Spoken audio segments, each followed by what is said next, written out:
अंबरवांबुजत्वरकरांबुज शारदचंद्रचंद्रिकाडंबरचानुमूर्त्य प्रकटस्फुटपूर्णरत्नदि विभागनिज प्रभाव भावांबर वीर विष्णुत विहारमनुकृपतोడు भारती పరబ్రహ్మస్వరూపమైన సర్వభక్తులకందరికీ నమస్కారం. 618వ జ్ఞానయజ్ఞంలో హరిహరాత్మకంగా సచ్చరిత్రను బాబా ఎలా మనకు అందించారు. సాయిబాబా అందించిందే సచ్చరిత్ర. హేమాధిపతి రాశాడు అని చెప్తూ ఉన్నాను, మీరు వింటూ ఉన్నారు. రాసింది హేమాధిపతి అయినా రాయించింది ఆయనే. కాబట్టి సచ్చరిత్ర అనేది అపౌరుషేయము. బాబా భగవంతుడే, పరబ్రహ్మస్వరూపం. కాబట్టి ఈ సచ్చరిత్ర అనేటువంటిది ఈ రామేశ్వరం క్షేత్రంలో ఒక్కొక్క క్షేత్రానికి ఒక్కొక్క విశేషత ఉంటుంది. అలాంటి రామేశ్వరం పేరు వినంగానే అర్థమైపోయింది, ఇది హరిహరాత్మకమైన క్షేత్రం. ఇది అలాగే ఈ హరిహరాత్మకమైన క్షేత్రంలో సచ్చరిత్రను హరిహరాత్మకంగా హేమాధిపతి చేత ఏ రకంగా బాబా మనకు అందించాడు. ఈరోజు ఏదో ఎవరో అడిగారు, ఎన్ని అధ్యాయాలు చెప్పారండి ఇప్పటికే అంటే ఆయన తెలియదు. రండి ఇక్కడ ఏం చెప్తున్నాను, ఉపన్యాసాలను తెలుస్తుంది. అదే సత్యం. ఎన్ని అధ్యాయాలు చెప్పారు? నేను అధ్యాయాల వరకు చెప్పడం లేదండి అంటే అట్లా అన్వయం చేసి చెప్పొచ్చా అన్నాడు. అంటే ఏమైందంటే అది చేయొచ్చా, అది ఏమిటి అనే విషయాలు కూడా చాలామందికి తెలియదు. ఇంకా విచిత్రం తెలుసమ్మా, అసలు సత్యత పుస్తకం ఉందని చాలామంది తెలియదు. నేను మీరెవరు నవ్వినా కూడా ఇబ్బంది లేదు. అట్లాంటి పరిస్థితుల్లో సచ్చరిత్ర అనేది మూలములో ఉన్నది. ఆ మూలమేది మరాఠీలో ఉంది ఈ రకంగా అని దాంట్లో ఇన్ని అన్వయాలు చేసుకుంటూ చెప్పడం అనేది అది ఎప్పుడైనా ఎట్లా ఉంటుందంటే, ఒక రుచి నువ్వు తెలుసుకుంటున్నప్పుడు ఆ రుచి నుంచి నువ్వు అనుభవిస్తున్నప్పుడు రకరకాలుగా దాన్ని తయారు చేసేటువంటి శక్తి మీకున్నప్పుడు ఎన్నో రకాలుగా చేయవచ్చు.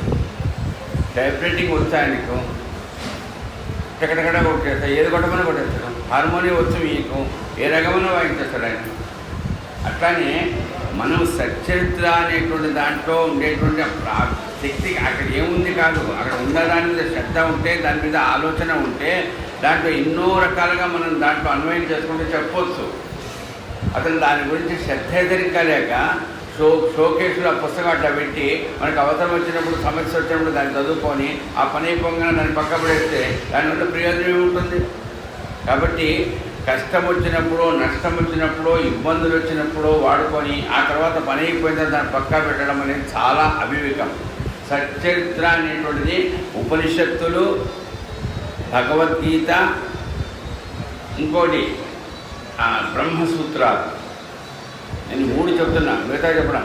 ఈ 3 అటండి మోక్షత్రయములు అంటారు. వీటి మోక్షాన్నిచ్చే ఈ 3 అనట: ఉపనిషత్తులు, భగవద్గీత, బ్రహ్మసూత్రాలు. ఈ మూడింటికి సారము కనుక ఒక దాంట్లో పోస్తే, అంటే 3 సారములు ఉంటాయి, వాటన్నీ ఒక దాంట్లో పోస్తే అది ఏదయ్యాక సత్యత అని ఎవరు చెప్పారు సార్? నేను చెప్పలే, దాన్ని అనుభవించినటువంటి వ్యక్తి చెప్పాడు. అనుభవించిన వ్యక్తి హేమాధిపతి కాదమ్మా. మీరు చాలామంది అచలానంద సరస్వతి స్వామి అని పేరు వినుంటారు. ఆయన తెలుగులోకి అనువాదం చేశాడు మరాఠీలో ఉండే పుస్తకాన్ని. ఆయన విశేషత నేను ఇప్పుడు గుర్తు చేస్తున్నది ఏంటంటే, ఆయనకి సాయిబాబా అంటే మొదటి ఇష్టం లేదు. ఆయన వేదములను, ఉపనిషత్తులను తెలుగులోకి అనువాదం చేశాడు. రామకృష్ణ మఠంలో ఆయన చాలా సేవ చేస్తుంటాడు. రామకృష్ణ ప్రభ అనే పుస్తకం వస్తుంది, మీకు కొంతమంది తెలుసు, నెల. దాంట్లో పిల్లలకు కూడా అర్థమయ్యేటట్టుగా ఉపనిషత్తుల కథలను ఆయన అనువాదం చేశాడండి. అట్లాంటి ఆయన ఒక మరాఠీ ఆయన, అయ్యా ఈ హేమాధిపతి గారు ఇట్లా రాశారు, మీరు కదా అంటే నేను చేయను అన్నాడు. ఏంది ఆయన గురించి నేను ఏముంది అదే భగవద్గీత, రామాయణమా ఏముంది అది నేను చేయను పొమ్మన్నాడు. ఇది జరిగిన కదా. ఎందుకంటే అచలానంద సరస్వతి స్వామితో నేను మాట్లాడాను. ఆయన జ్ఞానయజ్ఞంలో కూర్చున్నాడు, అని విన్నాడు. నేను చేయనన్నాడు. ఏంటంటే ఎందుక సాయిబాబా మహిమలే కదండి, ఏముంది దాంట్లో? ఒకరు ఆయన ఎట్లంటాడు, ఒకటి ఇట్లంటాడు. తర్వాత ఏమిటి స్వామి, ఒక్క విషయం చెప్తాను, మీరు ఒక్కసారి మరాఠీలో నేను చదివి వినిపిస్తాను. మరాఠీ అంటే సంస్కృతంలో కొంత అంతర్భాగంగా ఉంటుందిగా, పాట మీకు అది చదువు అన్నాడటండి. వీళ్ళకి మరాఠీ చదవడానికి కూడా రాదు. అంటే లిపి వచ్చు, సంస్కృతం లిపి, అది బాగా చదవాలంటే కదా మరాఠీ వాళ్ళు చదివితే బాగుంటుంది కదా, చదివాడటండి. అది ప్రాస, అదంతా చదువుతుంటే ఒకటి శబ్దం బాగా అయితే.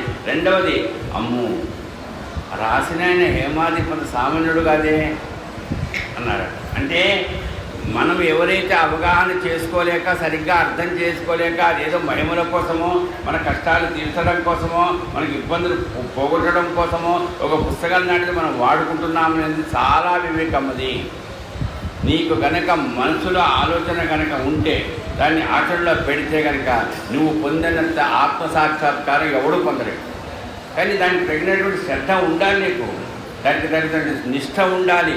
ఈ ఒక్క పుస్తకం చాలు అని ఆయన ఆ తర్వాత రాశారు. మీ దగ్గర కొంతమంది దగ్గర ఉన్నదేమో నాకు తెలియదు, చాలా బాగా రాశారు. ఎందుకంటే ఆయన సంస్కృతంలో దిట్ట, మరాఠీలో హేమాడిపంతగా రాసిన ఆ పదాలు ఏవైతే ఉంటాయో, ఆ శబ్దాలు ఏవైతే ఉంటాయో ఎక్కువ శాతం సంస్కృతంలోవే వాడాడు ఆయన. 50% సంస్కృతమే ఆ పదాలన్నీ, మరాఠీ చాలా తక్కువ.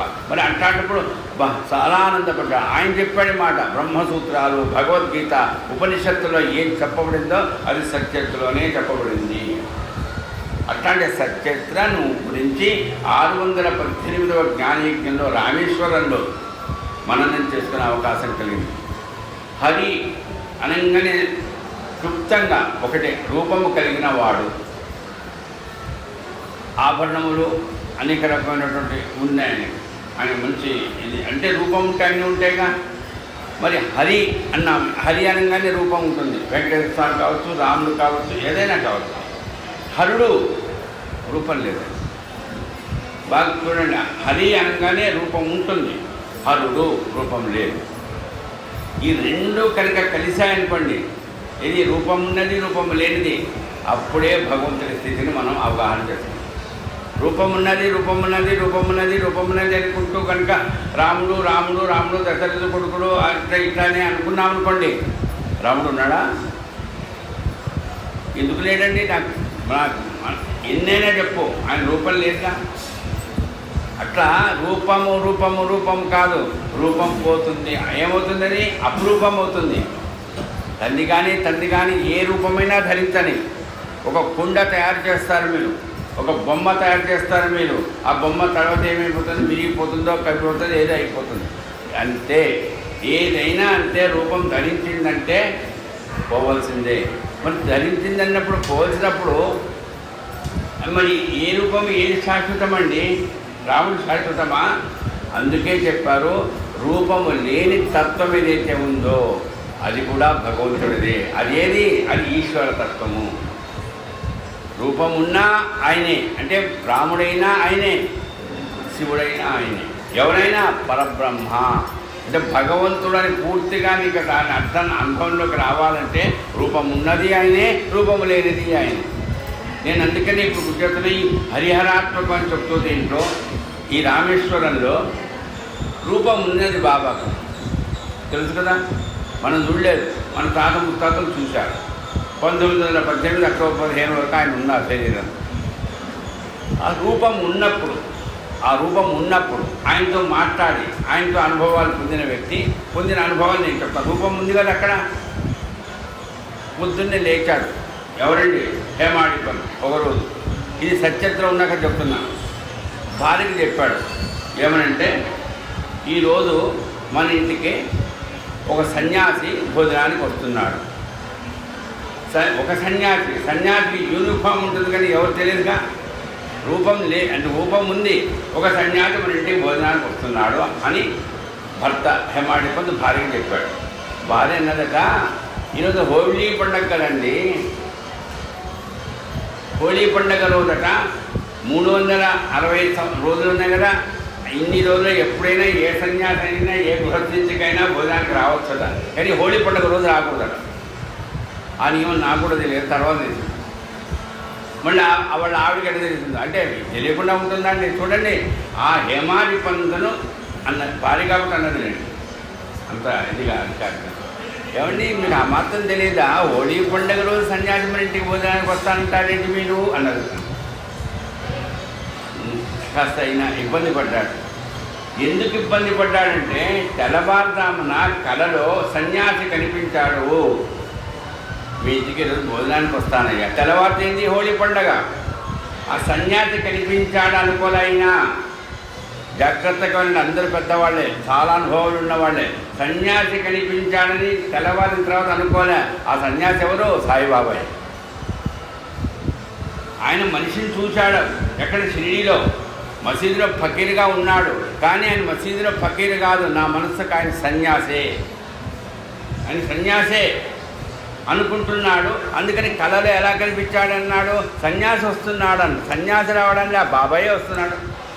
చూడండి ఎట్లంటే, నిన్న మనం చెప్పాం, భావనను బట్టి అనుభవం ఉంటుంది. ఆయన మన ఇంటికి అప్పుడు ఏం చేశాడు? ఇంకా లాభం లేదు, మా ఆవిడకు శాస్త్రాలు చాలా బాగా తెలిసినట్టుంది, నేను కూడా బ్రాహ్మణైనా ఈ మాత్రం నాకు తెలియదా అని అనుకుంటున్నదేమో. అందుకని ఏం చేశాడు? మన ఇంటికి ఈరోజు బాబా భోజనానికి వస్తున్నాడు. బాబాకి ఇట్లాంటి నియమాలు ఏమో లేకపోయి పోని అమ్మో అంటుంటారు కదా చాలామంది. బాబాకి ఇట్లాంటివన్నీ ఏం లేవండి, ఏ రోజున వేస్తాడు, ఏ రోజున ఏమని చెప్తాడు. అందుకని బాబా మన ఇంటికి భోజనానికి వస్తున్నాడు. నిదానంగా చెప్తున్నాను, నిదానంగా వినండి. రేపటితో ఈ జ్ఞాన యజ్ఞ సృష్టి జరుగుతుంది. ఖచ్చితంగా మీరు ఎన్నిసార్లన్నా నేను కూడా చెప్తున్నామ్మా, నా గొప్పతనం కాదమ్మా, వినండి. ఫస్ట్ మీరు పుస్తకాలు చదువుతూ ఉంటారు, ఏ పుస్తకం పతినారాయణ గారితో ఏదైనా చదువుతున్నప్పుడు చదివిన తర్వాత కొన్నాళ్ళకి ఏకంగా విన్నారనుకోండి, అప్పుడు అమ్మో దీంతో ఇంత అర్థం ఉందా, అయితే ఇంకా ఇంకా బాగా చదవాలి. అంతేగాని నేను చదవద్దని మిమ్మల్ని చెప్పను. ఇది పుస్తకం ఎంత అనుకంటే మనకు రెఫరెన్స్ బుక్ అది. అట్లాగే ఇక్కడ నేను చేస్తున్న పని అంతే. నేను పొందిన అనుభవాలు, నా ఆలోచనలకు వచ్చినాయి, నేను మీకు చెప్తున్నాను. కాదండి మాకు అట్లా అర్థం కావడం ఏంటంటే దాన్ని కాస్త ఆ తర్వాత ఆలోచించుకోవచ్చు.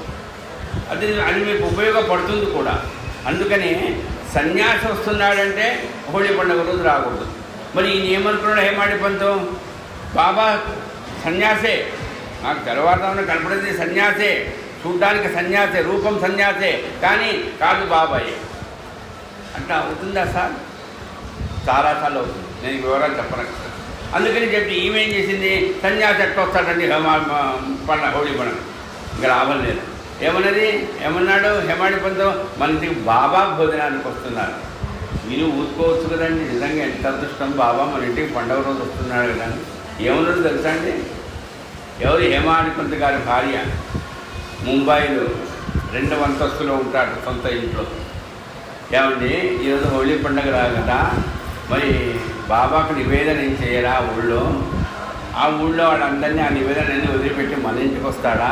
అది మన ఇంటికి భోజనానికి వస్తాడా? ఇంకా ఈ బొంబాయిలో మీకంటే ముందు ఎవరు ఆయన పరిచయం లేదా? ఓరి నాయనో ఎట్లా ఉంటుందండి. అంటే మీ ఇంటికి టీకి వస్తా సార్, టిఫిన్కి వెళ్ళే వాళ్ళ ఇంటికి పోతాను, వాళ్ళ ఇంటికి భోజనానికి పోతా అంటారు కొంతమంది గురువు. టైం అంటే భోజనానికి వస్తుందంటే కాస్త స్పేర్గా హాయిగా వస్తాడన్నా కదా, ఆ తర్వాత కాసేపు విశ్రాంతి. చూడండి, అంటే మన ఇంటికి భోజనానికి వస్తాడా? మీకంటే ముందు ఎవరు ఆయనకు పరిచయం లేదా? వాళ్ళు ఎందుకంటే పోడా పైన షిరిడీలో ఆయన భోజనం, ఈరోజు హోళీ పండుగ రోజు భోజనం ఎవరు పెట్టరా? ఏం చెప్పాడండి? చెప్పాను నేను కవిత్వం చెప్పడం లేదు, దయచేసి చదవండి. నేను అబద్ధం చెప్తే సార్ ఇట్లా చెప్పలేదు బాబా. ఇప్పుడు ఫస్ట్ ప్రశ్న, సన్యాసి వస్తాడు, పాయింట్ పడేసింది. ఎవడొస్తాడండి హోళీ పండుగలో సన్యాసి అన్నది. సెకండ్ ప్రశ్న, బాబా వస్తాడా? అబ్బా ఏమిటి మనం అంత ఇంపార్టెంటా అని ఇట్లా అన్నది. ఈ తర్వాత ఏమనాలి? బాబా ఈయన హేమాడి పంతు ఏమన్నాడు తెలుసా? ఒక్కరికి ఎక్కువగా బియ్యం పోస్తే నీ సొమ్మేం పోయింది అన్నాడు. ఇది ఎంత సహజంగా ఉందమ్మా. మా ఇంట్లో మా ఇంట్లో వద్దు, మా పక్కనే ఉంది, ఆమె అట్లాంటివి ఏమో అందు. కొంతమంది ఇళ్లలో ఏమిటంటే ఇవన్నీ పెడతాడా, మన ఇంటికి వస్తాడా అని ఇది అంటే ఏం చేస్తారు? రే నీ సమయం పోయిందే, నేను తెచ్చిస్తా పట్టు బియ్యం అవన్నీ వండు అంటారు. ఏం చేస్తారండి? మామూలుగా అంతే కదా, మగవాడు అంతకంటే ఏం చేస్తారు అంటే మనకు శ్రద్ధ. ఇప్పుడు అదే స్థానంలో మీరు ఎవరన్నా నిజమేనండి, ఎంత అదృష్టం మనం. హోళీ పండుగ రోజున బాబా మన ఇంటి భోజనానికి వస్తున్నాడా? అది మీకు కళలోకి చెప్పారా? ఎంత ధన్యులమండి, అదృష్టవంతులమండి అంటామా? మరి ఆ మాట అన్నదంటే మనసులో ఆలోచన ఎలా ఉందో. భార్యాభర్తలు ఇద్దరు గృహస్థు ఆయన. కానీ బాబాను నమ్ముకున్న ఆయన భార్య ఆ రకంగా మాట్లాడిందంటే నిజంగా ఎంత ఆలోచన చేసి ఉండాలంటే ఏమాటి పంతం. అయినా సత్యత్వ పుస్తకం రాయించాడు బాబా ఆమె చేత. అంటే మనం అనుకుంటాం బాబా నువ్వు నమ్ముకుంటే అన్నీ మనకు అనుకూలతలు కలుగుతాయి, సౌకర్యాలన్నీ కలుగుతాయి, అందరూ వస్తారు. మా ఆవిడ వచ్చి నా దగ్గరికి వచ్చి ఏమంటే మీ సేవ చేస్తాను, మీరు బాబా సేవ చేస్తారు, ఇవన్నీ మన కళలు కనకండి. దయచేసి బాగా చెప్పాలంటే మీరు ఇప్పుడు చెప్తే ఇంకా రేపు రారేమో వినడానికి, ఎక్కువగా ప్రతికూలాలే జరుగుతాయి. ఎందుకంటే అది ప్రత్యేకించే బంధువుల దగ్గర. మరి అట్లాంటి పరిస్థితుల్లో మరి ఏంటండి ఇంత అంటే ఎవరు మనము నేను నమ్మానండి, మా ఆవిడ నమ్మిందండి, నమ్మకంగా అనుభవాలు కలిగాయండి అంతే. ఎవరు అందరికీ ఇట్లాంటి అనుభవాలు కలగాలని నువ్వేరు ఎట్లా డిక్టేట్ చేస్తావు? నీ భార్య కావచ్చు, నీ కూతురు కావచ్చు, నీ అల్లుడు కావచ్చు, నీకున్నంత ఆ రకమైనటువంటి అనురక్తి, ప్రేమ, మమకారము, అనుభవం వాళ్ళకు ఉండాలని నువ్వెట్లా చెప్తావు? ఎవరి అనుభవం వాళ్ళది. కాబట్టి ఎవరికైనా ఏదైనా చెప్పినప్పుడు వాళ్ళు ఆ రకంగా నీకు ఒక ప్రతికూలం కానీ లేకపోతే సపోర్టుగా కానీ చెబితే అది నువ్వు దాన్ని చూసి అంతే, నీకు ఇష్టమైతే అనుభవించి ఆనందపడు, ఇష్టం లేదనుకో నమస్కారం చేయి అంతే. బాబా సచరిత్ర ద్వారా చెప్పింది ఒక్కటే, దయచేసి వాదన చేయకండి. అది భార్యతో కానీ భర్తతో కానీ పిల్లలతో కానీ వద్దు, వాదన వద్దు. ఎవరు ఎప్పుడు ఎట్లా మారుతారనేది ఎవరి చేతిలో లేదండి. మార్చగలిగిన వాడు ఈశ్వరుడు కాదు, భగవంతుడు కాదు, గురువే మారుస్తాడు. అది మార్చలేదనుకోండి వాళ్ళకు రుణానుబంధం లేదు. క్లియర్ కట్ ఆన్సర్ అండి. రుణానుబంధం ఉంటేనే గురువు వలన అతని మనసు మారుతుంది. ఒక్కోసారి మారితే ఎట్లా ఉంటుందంటే ఉమామహేశ్వరరావు గారి ద్వారా బాబా గురించి తెలుసుకొని ఈయన కంటే ఎక్కువ సేవ చేస్తాడు. ఒక్కోసారి ఈయన కూడా అట్లా చేయడు అని చెప్తాను. ఎందుకంటే అరే నువ్వు అసలు బాబా అంటే నమ్మవు కదరా, నీది ఇదేంటి ఇంత ఖర్చు పెట్టుకుంది ఇంత ఏమో ఎప్పుడు ఎవరి మనసు ఎట్లా మారుతుందో ఎట్లా చేయిస్తాడో బాబా అంటే ఆశ్చర్యం వస్తుందండి. కాబట్టి మనము దాన్ని అర్థాన్ని ఎట్లా తెలుసుకోవాలంటే మనకి ఎప్పుడో ఏమాటి పంతగారికి కళలో కనిపించే సన్యాసి అంటే కాదు బాబా, కాదు ఒకరికి ఎక్కువగా అన్నం పెట్టమని ఒక 100 ఏళ్ల క్రితమో 120 ఏళ్ల క్రితమో ఇప్పుడు మన ఇళ్లలో జరిగినా అది అర్థం చేసుకొని చెప్పుకోండి, ఆలోచించండి.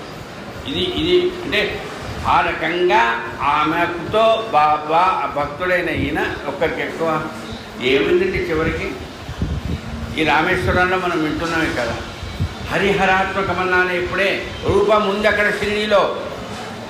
ఇది జరిగింది ఎప్పుడండి? 1910లో 1912లో మర్చిపోయాను, 1912లో అప్పుడు బాబా ఉన్నారు, భౌతిక శరీరంతో ఉన్నారు. ఇది జరిగింది అప్పుడు. బాబా వస్తున్నాడు మన ఇంటికి. ఇదంతా విన్నాక మరి ఏం జరిగిందండి? బాబా వచ్చాడా? హోళీ పండుగ రోజు మన ఇంటికి వస్తున్నాడంటే వస్తాడు మన ఇంటికి, నువ్వు ఎక్కువగా బియ్యం పోయమని పోసిందండి. మొత్తం మీద ఒకరికి ఎక్కువ పోయడం కాదు, హేమాడి పంత ఎట్లా చేశాడంటే ఆయన చెప్పాడు, ఆయన అనుభవించాడు. విస్తాడు అందరికీ వేశారు, అల్లుళ్ళు కూతుళ్ళు వీళ్ళిద్దరు అందరూ అంతే కృష్ణుడికి నివేదన చేశారు. ఒక విస్తరి వేశారండి, ఒకటి ఖాళీ విస్తరి వేశారు, ఎదురుగా పీఠా వేశారు.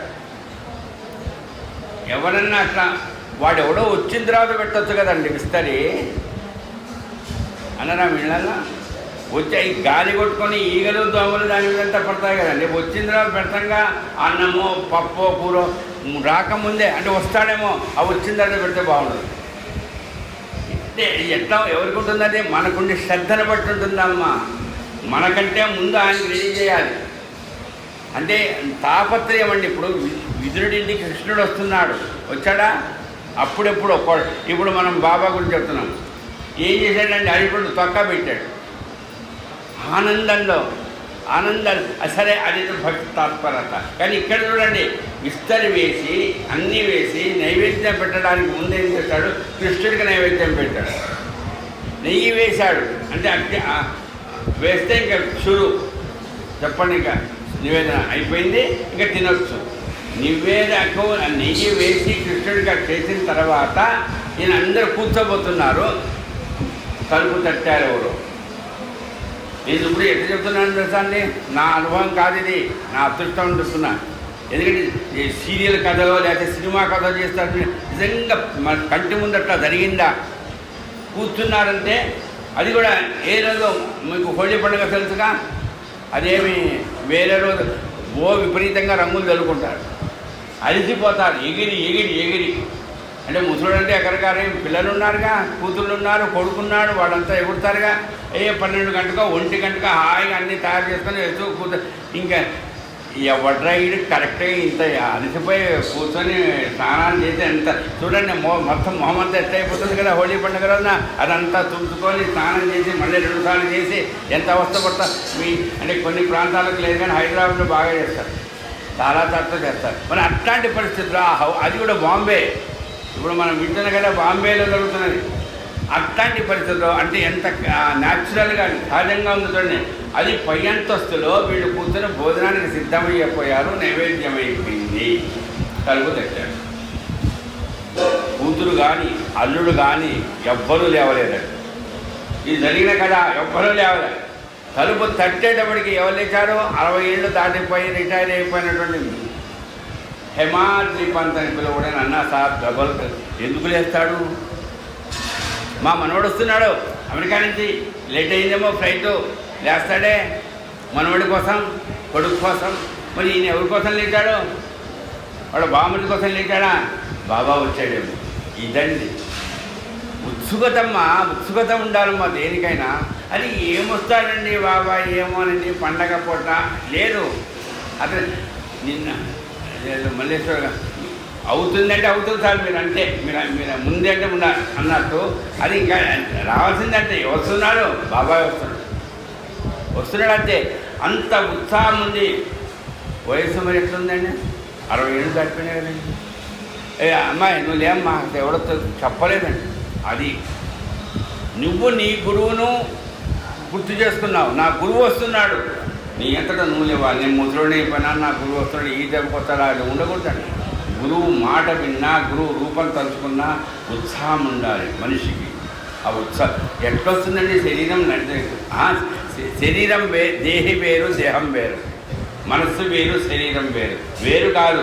దాంతో ఇది ఉంటుంది, దీంతో అది ఉంటుంది. కానీ అది చెప్పినట్టు మనం వినకూడదు, మనం చెప్పినట్టు అది వినాలంటే వినదు అంతే. ఆ మనస్సులో ఉత్సుకత. అది ఈ ముసలుడు లేచే ఎందుకు లేచని నాన్న అందరూ అడిగేవాళ్ళే, ఎవరికి చెప్పలేదండి. లేచాడు, తలుపు తెచ్చాడు. ఎవరు కనిపించారండి, 2 ముస్లిమ్స్ కనిపించారు, 2 తుర్కోళ్ళే కనిపించారు. వీళ్ళు బ్రాహ్మణులు అందరూ భోజనం చేస్తున్నారు, అంటే చేయబోతున్నారు.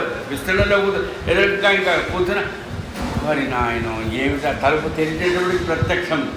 ఎవరు, రామలక్ష్మణులు కాదు, లేకపోతే ఇంకెవరు కాదండి. వచ్చారు 2 ముస్లిం గడ్డాలు, వాళ్ళు తొరకవాళ్ళే, వాళ్ళ పేర్లు వీళ్ళకి తెలియదు, ఈయన తెలుసు.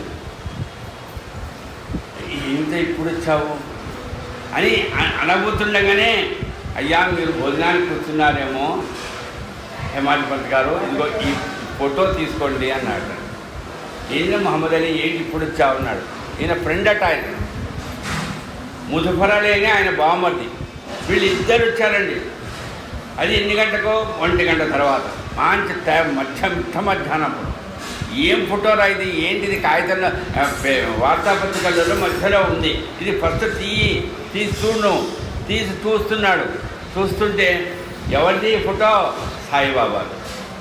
బాబా వస్తున్నాడని లేచాడుగా, ఫోటో అండి చిన్న దాంట్లో. అప్పుడునండి ఆ ఫోటోలోనే పాదాలను కడిగాడట హేమాద్రి పంత్. రాస్తాడండి, ఎలా కడుగుతారండి, కాగితం మీద నీళ్లు పోతే ఏమవుతుందండి, తడిసిపోయి పాడిపోతుంది. కానీ కంటిలో వచ్చినటువంటి నీళ్ళు వచ్చండి, అవి పాదాల మీద పడ్డాయట, ఆ ఫోటోలో పాదాల మీద పడ్డాయట. అబ్బా బాబా ఏం వచ్చావయ్యా టైం చూడండి. వచ్చిన దాంట్లో ఎక్కడ అసంతృప్తి లేదు ఆయనకి. అలా ఆనందపడుతుంటే, ఒరే ఇప్పుడు వచ్చి ఇచ్చావేమిటా అని అడిగాడు. ఈ ఆనందాలు ఇప్పుడు వచ్చి ఇచ్చావెందుకు, కాస్త ముందన్నా ఇచ్చుండొచ్చు కదా, కాస్త తర్వాత రేపన్నా. కాదు హేమాద్రి పంత్ గారు, మీరు భోజనం చేయబోతున్నారు, మాకు ఇది చాలా పాపం.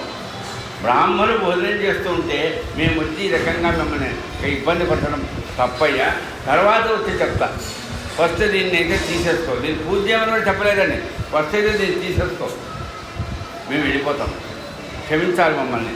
వాళ్ళు ఇచ్చి వాళ్ళే చెప్పారు, ఎందుకయ్యా మీరు బ్రాహ్మణులు, మీ పద్ధతులు ఆచారాలు ఉంటాయి కాబట్టి మీరు కానివ్వండి, మేము తర్వాత రేపో ఎల్లుండో వచ్చి దీని కథ అంతా ఎందుకు వచ్చాను ఈ టైంకి చెప్తాను.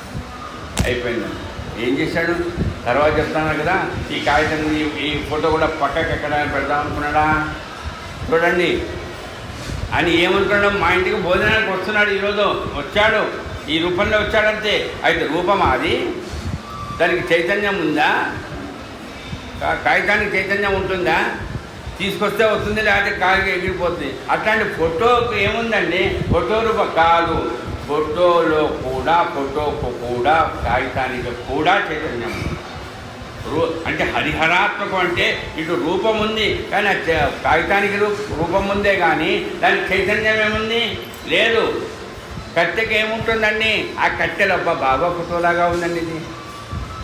అట్లాగే ఆ రకంగా రూపం ఏదైతే చైతన్యం ఉన్నట్టుగా అనిపించిందో అట్లా ఫోటో ఇంకా లాభం లేదు అని ఏం చేశాడు? పీట వేశాడుగా, ఆ పీట మీద పెట్టాడు, పక్కకు పెట్టి దానికి ముందు విస్తరిందిగా దాంట్లో నైవేద్యం చేసి ఆయన నివేదన చేశాడు.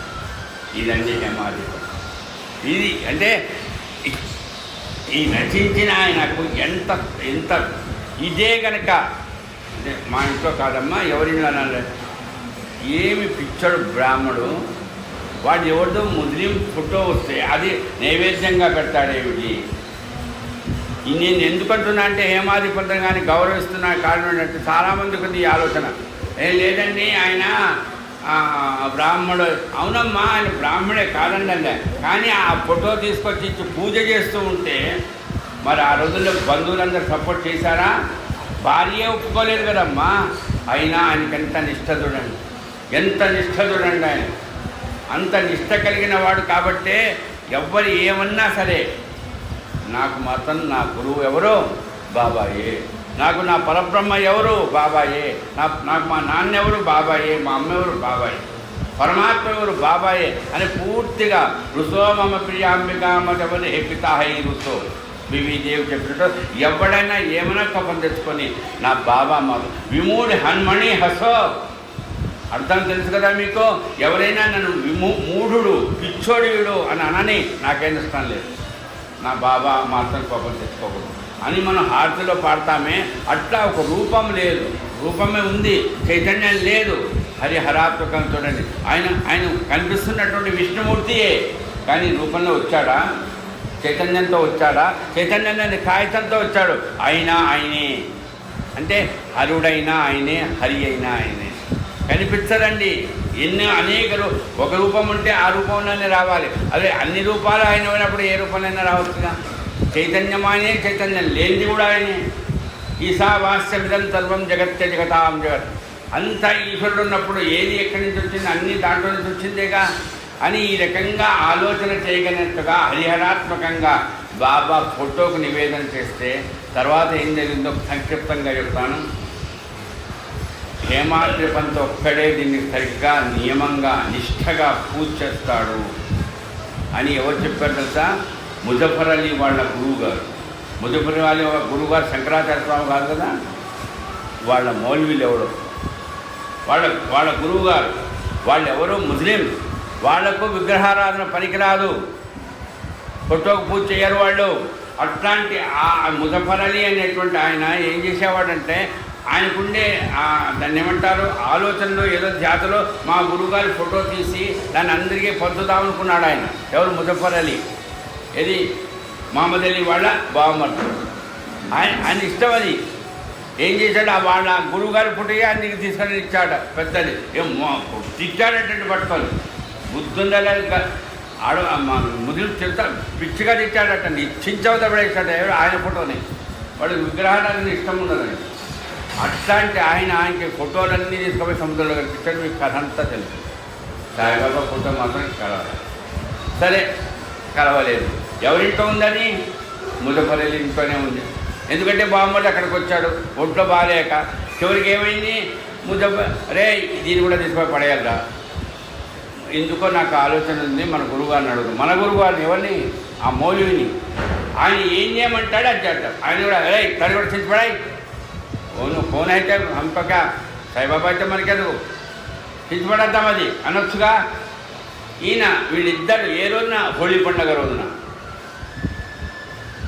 ఇది వింటుంటే ఎట్లా ఉంటుందంటే ఏదోలే జరిగిందేమోలే. కాదమ్మా, మనకి ఇట్లాంటివి ఎన్ని జరుగుతాయో ఈ రోజునే జరగాల. ఇది హోళీ పండుగ రోజునే పొద్దున్నే ఆ గురుగారి దగ్గరికి వెళ్తే, ఆ మౌల్వీ దగ్గరికి వెళ్తే ఆ ఫోటో చూపించారట. తన ఫోటో తీస్తేనే చించవతల పడేశాడే, మరి అట్లాంటి సాయిబాబా ఫోటో ఎంత బాగుందిరా, ఇది మన దగ్గర పెట్టేసుకోవాలని అనలేదే. ఏం చెప్పాడు తెలుసా, దీన్ని ఎవరు పూజిస్తారో అర్చిస్తారో, అర్చన పూజన అనేది సగుణోపాసనలో చేసేది హిందువులు ఒక్కడే. ఆర్య సమాజం వాళ్ళు కూడా హిందువులలో చేయరు, మీకు తెలుసు చాలామందికి. కానీ అట్లాంటి హిందువులు అది కూడా నియమంగా తన ఇంట్లో పూజ చేసేవాడెవడో వాళ్ళకి ఇవ్వండి అన్నాడు అంతే. సముద్రంలో కలపండి, చించవతల పడేయండి అని చెప్పలేదు. ఎవరు దాన్ని పూజిస్తారో అది ఎప్పుడంటే ఇమ్మీడియట్గా ఇవ్వాలట. మౌల్వీ చెప్పండి, ఇప్పుడు వెంటనే మీరు తీసుకుని మీ దగ్గర ఉంటుందో తెలియదు. అది వెంటనే అంటే 2 రోజులు 4 రోజులు టైం ఇస్తే మేము గుర్తు చేసుకొని ఎవరు బాబాను పూజ చేస్తారో కొంత కనుక్కొని చేద్దామని అనుకోవచ్చుగా. కాదట, వెంటనే జరగాలట. గురువాజ్ఞ ఫకీర్ మౌల్వీ చెప్పాడు ఆజ్ఞ. అప్పుడు గుర్తుకొచ్చింది ఎవరికి, ముజఫర్ అలీకి. మౌల్వీ మహమ్మద్ అలీ, బాబా నాకు తెలుసు ఒక ఆయన అన్నా సార్ దబోల్కర్ ఉన్నాడు, ఆయన సాయిబాబా అంటే పిచ్చి, ఈ ఫోటోలో ఉన్నాడే ఆయనే నాకు చెప్పాడు, అయితే ఇది ఆయనకి ఇచ్చాట. ఇది వెళ్ళిపోదాంపా అంట, బొంబాయిలోనేగా ఇదంతా, ఇది వేరే ఊరు కాదుగా, కాశీ ఊరు ఎక్కడ బొంబాయిలోనే పోయి ఇచ్చేద్దాంపా. హడావుడిగా హుటాహుటిన వెంటనే మధ్యాహ్నం కల్లా వచ్చేసారు. మరి ఇదంతా ఎప్పుడు తెలిసింది సార్? ఈయన ఏమన్నాడు, ఏదో ఇప్పుడు ఇచ్చారు మీరు, ఈ ఫోటో ఇవ్వడం ఏందిరా, నేను 2 రోజుల తర్వాత చెప్తాను కదా. చూడండి ఎంత గొప్ప చరిత్ర అంటే సచ్చరిత్ర. ఇది జరిగిందేమో 1912లో. ఫోటో సంబంధించిన పూర్వ వృత్తాంతం అంటే ముజఫర్ అలీ, మొహమ్మద్ అలీ, బామది, పుండ్లు ఇదంతా ఉంది. ఈ కథంతా ఈయనకి ఎప్పుడు చెప్పాడంటే ఏమాడి పంతకో ఎప్పుడో బజార్లో పోతున్నాడు ఏదో కాలక్షేపానికి షికారుగా పోతుంటే, ఎప్పుడది 1918 కాదు 19 అంటే బాబా అప్పటికి కాలం చేశాడు. రూపం ఉన్నప్పుడేమో ఫోటో వచ్చింది, కానీ రూపం పోయిన తర్వాత ఆ ఫోటో కథ తెలిసింది. మరి ఇన్ని రోజులు ఎందుకు తెలియలేదండి? అర్థం ఏమిటిది? ఏం సార్ కాదండి, రూపము నాది, రూపం లేకుండా నేనున్నా. నువ్వు ఎప్పుడు చూడండి, రేపు తరువాయి భాగం వచ్చేస్తుందండి. అంటే మీరు అనుకుంటున్నాం సీరియల్స్ ఇంక రేపటిదాకా కొట్టుకుంటాడు, ఇప్పుడు కొట్టుకోనక్కర్లేదండి. హాస్టల్ చాలా ఉన్నాయి. అక్కడ పెడతాడండి టెన్షన్. అది ఒకవేళ ఏదైనా అయిందనుకోండి, ఇంక ఏదో వస్తపడతాడండి. మరి అంత టెన్షన్ పడతారు దేనికి సార్? అంతా ఇలా ఏమాడి పంత కూడా అరే రేపో ఎల్లుండో వస్తా అన్నాడు కదా, ఎక్కడ కనపడ్డేవాడు, ఎన్నిసార్లు పోయినా వాడు ఉండడే. చివరికి షుగారుగా చూడండి, ప్రయత్నం చేస్తే కనపడలా. వాడు ఇంటికి పోయాడు, లేడు, ఎన్నిసార్లు తిరిగినా రాడు, వాడు వచ్చేటికి చెప్పడు. ఆ రోజు సెల్ ఫోన్లు లేవు, ఇప్పుడు కాబట్టి కనపడితే చాలని. ఎందుకు ఇచ్చావురా ఈరోజు మాకు, ఎందుకు ఇచ్చావురా మాకు? చూడండి ఇది జరిగిన అంటే మనిషికి ఎంత తపన ఉండాలమ్మా. పిచ్చి కాదు అది, నిజంగా కాదు. శరణాగతి దాసుడండి, పిచ్చే నిజంగా. అంత గొప్పగా తన కూతురు గురించి కాదు, తన కొడుకు గురించి కాదు, తన భార్య గురించి కాదు, తన బంధువుల గురించి కాదు, షిరిడీలో ఉండే సాయిబాబా గురించా? ఆ రకంగా ఎప్పుడు దొరుకుతాడా? ఏమి ప్రయత్నం చేయలేదు. ఎట్లా షికారుగా ఒరే కనపడ్డావురా నా అయిపోయా, ఎట్లున్నావురా, ఎన్నేళ్ళకి ఏమవుతుంది, ఏం చేసావురా, నిజంగా ఏమవుతున్నావురా, నువ్వు బాగా తిన్నావా లేదా? ఏం లేదండి, ఫస్ట్ క్వశ్చన్ అదే. ఒరే ఆ రోజు ఫోటో ఇచ్చావురా, తర్వాత ఎప్పుడో రేపో నుండి చెప్తాను ఏమైనా. అరే నాకు కుదరలేదు అన్నా సార్, ఇప్పుడు చెప్తున్నాను ఇది కదా. వామ్మ, అప్పటికేమైంది? బాబా శరీరం లేదు. శరీరం ఉన్నా నేను హరిని, శరీరం లేకున్నా నేను హరుని. హరాత్మకం. హరుడికి శరీరం లేదు, రూపం లేదు, హరికి ఉంది. హరి అయినా అంటే ఏదైనా మన ఇదంతా కనిపిస్తున్నదంతా హరిస్వరూపమే. కనిపించకపోయినా అది హరుడి స్వరూపమే. హరుడైనా హరి అయినా రెండు కూడా పరబ్రహ్మ యొక్క లక్షణాలే. అంటే ఈ రెండు కలిస్తేనే యథార్థంగా పరబ్రహ్మ స్థితికి వస్తుంది. ఒక్క రూపంలోనే ఉన్నా అంటే వాడు మనిషే, ఒక రూపమే. ఏంటి ఈ రూపమే.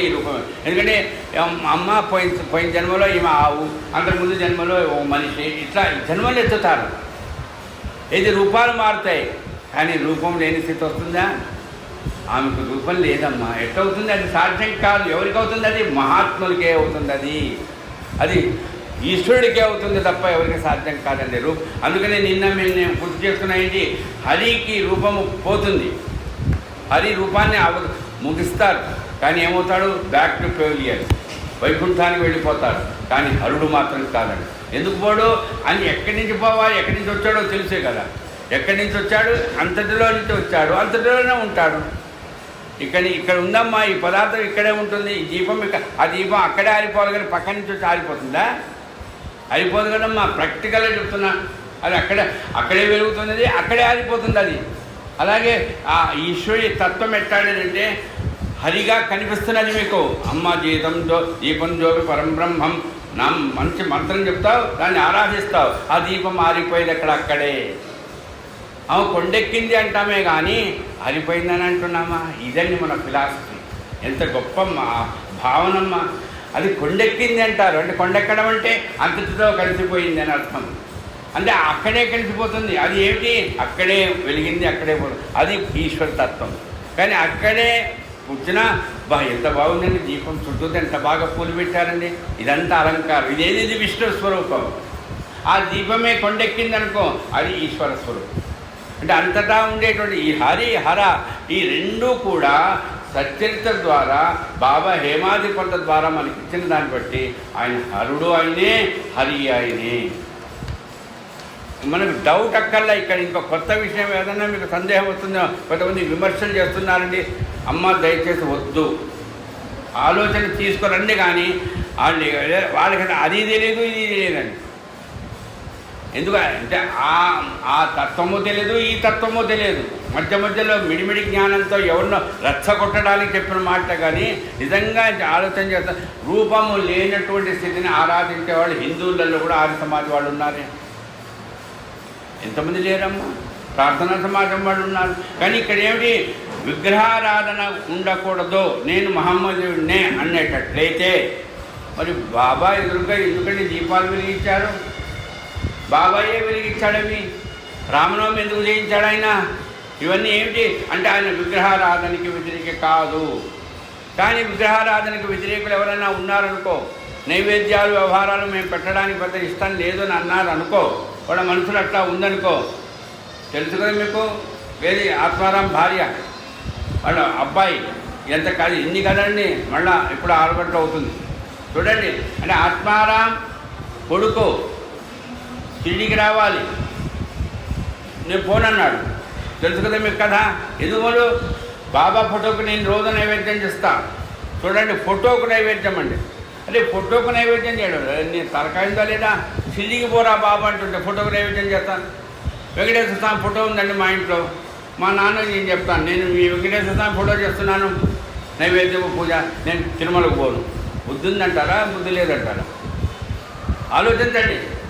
షిరిడీకి పోరా బాబు, బాబా ఉన్నాడా నాయన ఎక్కడ? నేను పోను. ఎందుకు పోరా? ఈ ఫోటోకు రోజు నైవేద్యం. ఇక్కడ నువ్వు పెట్టవు, ఎవడు పెట్టడు. పెట్టమని కూడా నువ్వు ఎవరికి చెప్పవు.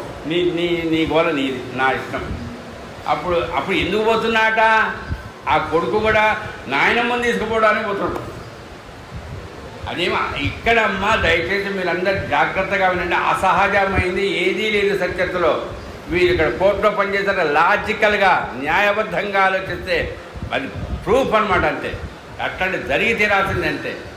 ఏంటండి ఆయన ఎట్లంటాడండి? కాదు, ఎందుకు పోయినాడండి? ఫోన్ అన్నవాడు అని పంపించేసేయాలి. ఎవరిని కొడుకుని ఎందుకు? ఆ నాయనమ్మ ఏడుస్తున్నది, ఒరే నాయన చెండి తీసావు. ఆ కొడుకు ఏమో టైం లేదట, ఇంకా ఆ కోడలేమో ఏమన్నదో తెలియదు. మొత్తం మీద వాడికి పంపించండి, వాడు ఫోన్ అంటాడే. ఎంత సహజంగా ఉందండి కదా. అట్లా ఫోన్ పోరా నాయన, నేను పోను. ఎందుకు పోను?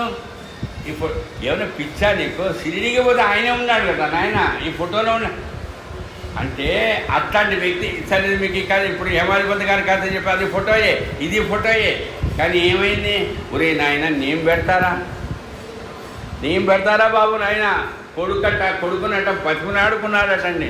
నమస్కారం చేసి, ఒరే కొడుకా, ఒరే నాయనా, నీ కోసం నేను పెడతాను సాయిబాబా, నీ కోసం పెడతా, సాయిబాబా కోసంగా. ఎందుకో ఈయనకంత పెద్ద ఇష్టం లేదు. ఇష్టం లేదంటే ఆయనకి వాళ్ళు స్వభావం అది నిర్గుణ ఉపాసన అనుకుంటాడు. ఏంటి ఆయనకు ఫోటో పెట్టాలా, బాబా దగ్గరికి పోయినప్పుడు పెట్టుకున్నాను, అదే కొంతమంది స్వభావం. అట్లాగే ఆ వ్యక్తి ఆ రకంగా చేస్తే 1 రోజు పెట్టాడు, 2 రోజులు పెట్టాడు, 3వ రోజు పెట్టాడు. 1 రోజు పెట్టి 2 రోజులు పెట్టినప్పుడు అనుకున్నాట, మొదటి రోజు పెట్టాడు, 2వ రోజు పెట్టాడు, 3. అవును, మా అబ్బాయి ఎట్లా పెడతాడో నాకు ఎప్పుడు నేను చూడలేదే చూడదు.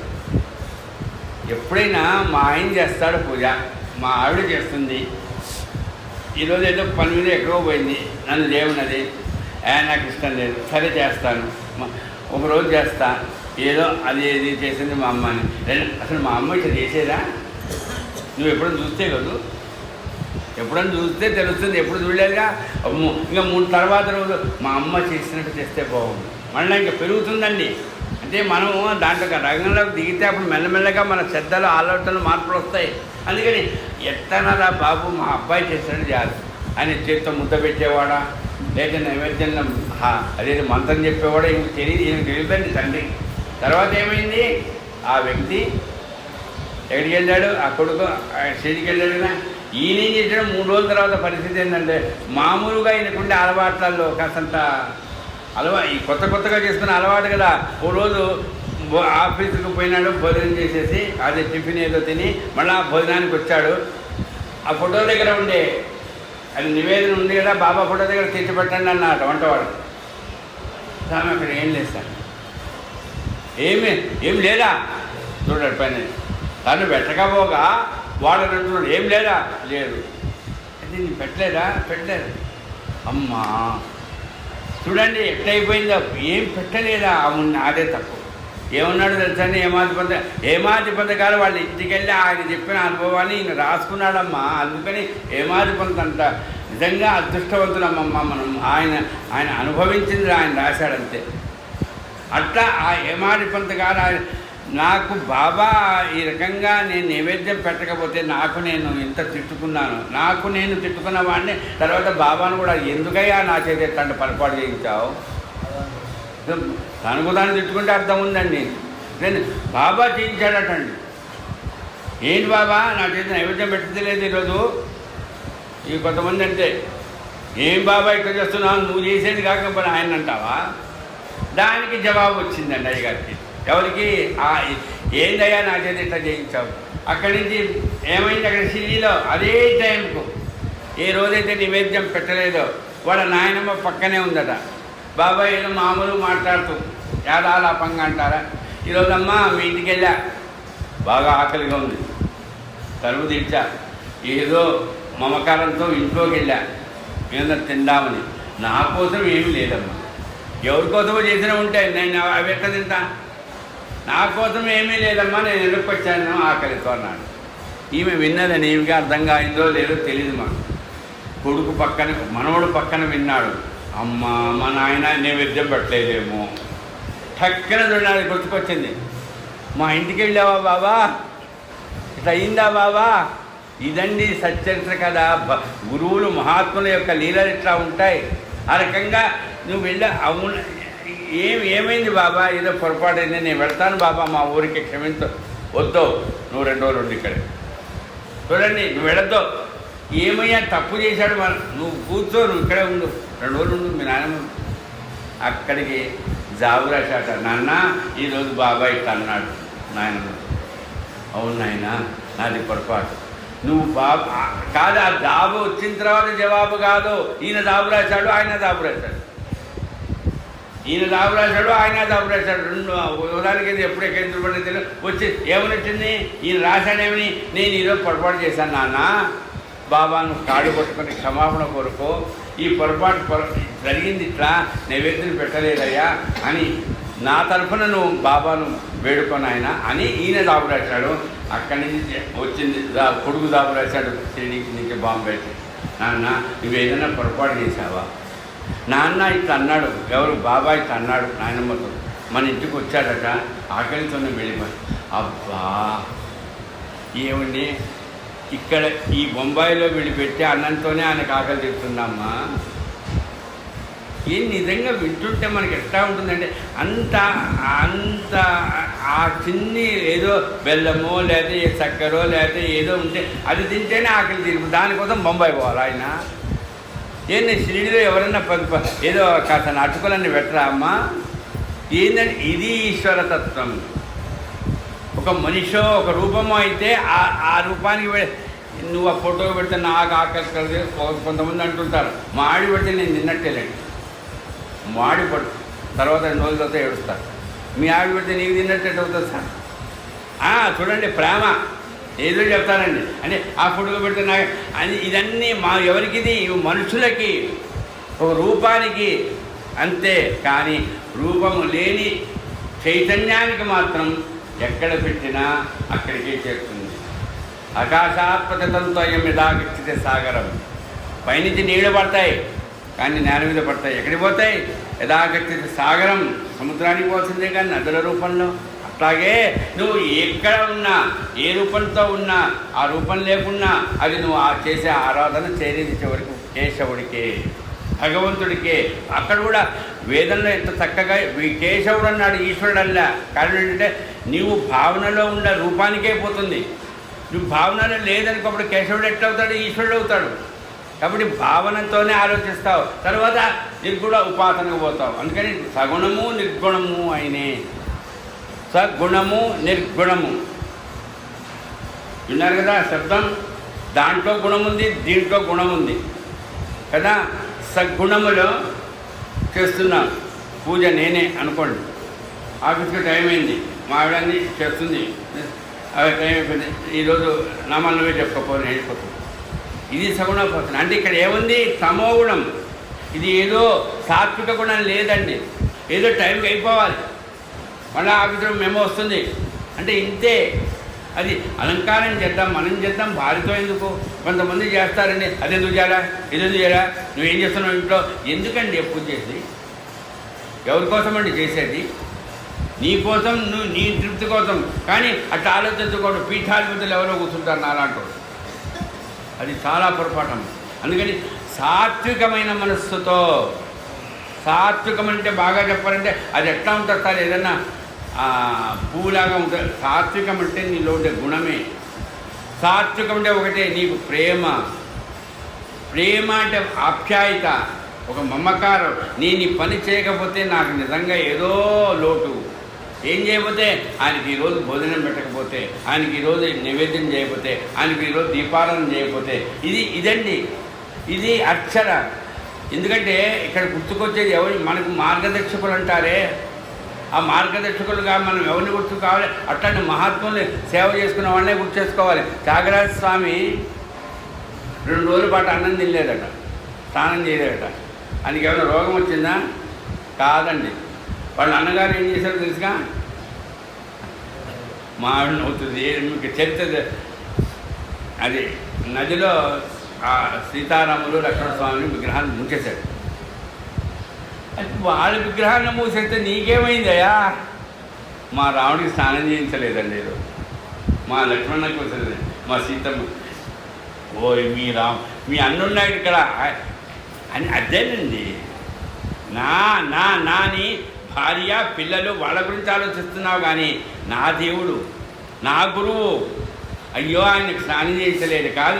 నువ్వు స్నానం చేయకపోతే ఎంత దిగులు పడతావో ఆయనకు. అది అర్చన అంటాం మనం. అన్నా కదా పూజారి కాదు, అర్చత్వం. అట్లా ఆ భావన కలిగే సగుణోపాసనలో, అంటే బాబా సగుణోపాసనలో కూర్చుంటాడండి. రేపు నేను ముగింపులో గుర్తు చేస్తాను. అంటే మనం సావడ ఉత్సవం రేపు చేస్తున్నాం, పలకి ఉత్సవం. అట్లానే అంటే ఆ ఉత్సవాలలో ఆయన కూర్చుంటాడు, అలంకారం చేయించుకుంటాడు. ఎవరి కోసం? ఆయనకు అవసరమా? అంటే సగుణంలో ఈశ్వరుడు, సగుణంలో హరి. వెంకటేశ్వర స్వామికి నువ్వు ఆభరణాలు వేస్తున్నావు, లేదా ఇంకోతోటి ఏవో చేస్తున్నావు. ఇవన్నీ ఎవరి తృప్తి కోసం? ఆయన కోసం కాదు. బాగా గుర్తుపెట్టుకోండి. నిన్న అదే 2 రోజుల పాటు రైల్లో వచ్చాం కదా, ఒక ఆమె పక్క నుండి మాట గుర్తుకొచ్చింది. వెంకటేశ్వర స్వామికి రోజుకి ఎన్ని నైవేద్యాలు వస్తాయో తెలుసుగా? నిత్య కళ్యాణం పచ్చడు. ఆయనకేమో అమ్మ బాబు కోట్లు కదా, పెట్టుబడి లేని ఆదాయం. అయితే ఆయన కథ నేను విన్నానమ్మా. నాకు కథ తెల్లవారు పొద్దున్నే నైవేద్యం పెడతారట. ఏం తెలుసా, చాలా ఏదో మన ఉప్మాలు అడిగి పెడతారు. మరి ఇన్ని వస్తాయని తర్వాత పెట్టారట. నీకు అదేనట ఆయనకి నైవేద్యం. తర్వాత అవన్నీ ఉత్సవ విగ్రహాలకే, మూల విరాట్కి ఏం లేదు. అంటే అర్థం ఏంటంటే అయ్యో ఇంతేనా అయితే రేపు ఇంకా ఏం డబ్బులు కాదమ్మా. యథార్థానికి ఈశ్వరుడు అనేటువంటి వాడు సాత్వికమైనటువంటి నీకు నాకు దాన్న అన్నట. కానీ ఉత్సవ విగ్రహాలు ఉంటాయే, ఊరేగింపు పోతాయే, వీటికి సగుణోపాసన చేసినవన్నీ చేయాలి. అందుకనే ఆ రకంగా ఎంత గొప్ప ఈ హరిస్థితుల ఆభరణాలు ఎన్ని వేసినా ఎవరికండి అవన్నీ మళ్ళీ భద్రం పెట్టుకోవాలి. ఇప్పుడు అందుకనే ఎవరో ఉండి సార్ ఆ రోజుల్లో సార్ షిరిడీలో సార్, ద్వారకామాయిలో సార్ ఎన్ని ఘటన అట్లా కూర్చోవచ్చు సార్. అసలు సమాధి మందిరం దగ్గర అయితే రాత్రి పొద్దున ఎంత ఎవరు పలకరించేవాడు కదా సార్. ఇప్పుడు ఏం సెక్యూరిటీ సార్ రూమ్ ఆ గేట్ నెంబర్ 1 అంటాడు, గేట్ నెంబర్ 2 అంటాడు, అక్కడి నుంచి ఇక్కడ పోవద్దు అంటాడు, ఇక్కడి నుంచి రావద్దు అంటాడు, వాడు కొట్టుకుంటాడు. ఏంటండి సెక్యూరిటీ? ఎందుకు అయిందమ్మా? జనం పెరగడం వల్ల కాదు, అక్కడ ఉండేటువంటి ఆభరణాలు, అక్కడ ఉండేటువంటి వస్తువులు దాన్ని రక్షించుకోవాలి. ఆయనకు అవసరం లేదండి, వీళ్ళకి అవసరం. అందుకని వీళ్ళు చేసే పని. కాబట్టి ఎక్కడ చూడండి మనము ఎక్కడైతే బాగా ఇట్లా ఉంటాయో అక్కడ విపరీతమైన సెక్యూరిటీ. నేను ఏదో వీరు దైవ రామేశ్వరం వచ్చి నేను పొద్దున్నే నేను ఇద్దాం చాలా కష్టపడి వెళ్ళొచ్చాను. ఏముందండి రామలింగేశ్వరుడి దగ్గర బూడిద ఉంది.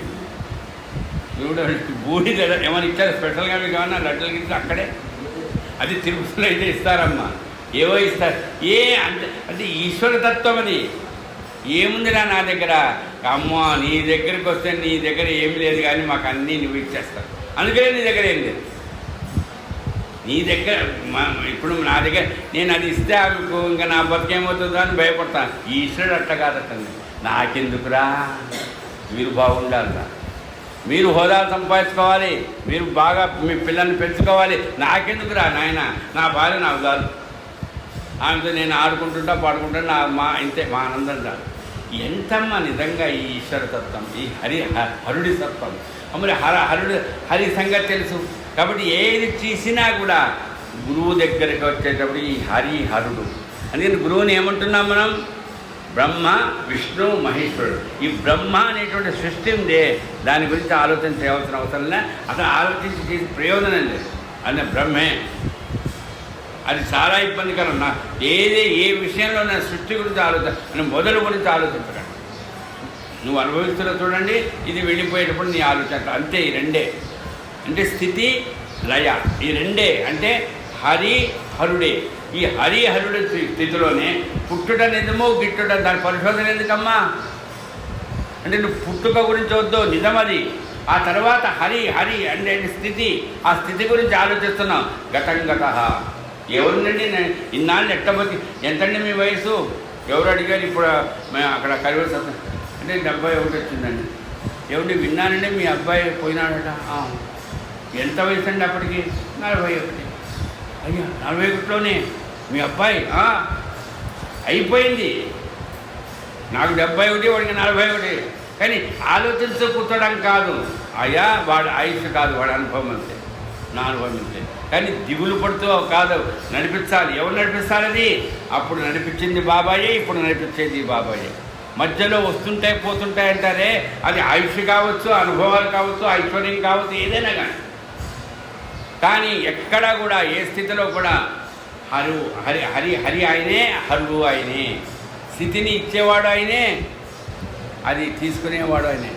మనం తీసుకోవడంలే. అందుకని చెప్తున్నా, కొంతమంది చెప్తారు ఏం బాబా మంచి ఉద్యోగం ఇచ్చావు, ప్రమోషన్ ఇచ్చావు, అన్నీ ఇచ్చావు, ఏదో చివరికి నాకు ఏదో రోగం ఇచ్చావు, ఇది ఇవ్వకుండా ఉంటే బాగుండేదిగా. ఇంకోటి ఎవరు చెప్తుంటారు, మా అమ్మాయి బాగా చదువుతుంది సార్, అసలు ఆమెకు 103 టెంపరేచర్ సార్, ఇంటర్మీడియట్ అదే 2nd ఇయర్ చదివింది. ప్రత్యక్షంగా నేను చూసా. అనిల్ కుమార్ అని ఒక వైశ్య ఆయన 250 జ్ఞానికం చేయించాడు. ఆయన అన్నాడు, నా కూతురండి బ్రహ్మాండంగా చదువుతుందండి, నిజంగా ర్యాంక్ వస్తే ఎంసెట్లో ఏదో. ఏమైపోయింది? 2nd ఇయర్, 1st ఇయర్ ఏమో 92 వచ్చింది, సెకండ్ ఇయర్కి వచ్చేటప్పటికి ఆ పరీక్షగా పోయేటప్పుడు ఆమెకు 103 టెంపరేచర్ పోయి రాసింది, మంచి మార్కులు వచ్చింది. తర్వాత ఓ 15 రోజుల తర్వాత అమ్మాయి చచ్చిపోయాడు. అంటున్నారా? ఆ భక్తుడు ఏమన్నాడు తెలుసా? సార్ అసలు మా అమ్మాయిని ఎందుకు ఇచ్చాడు సార్ బాబా?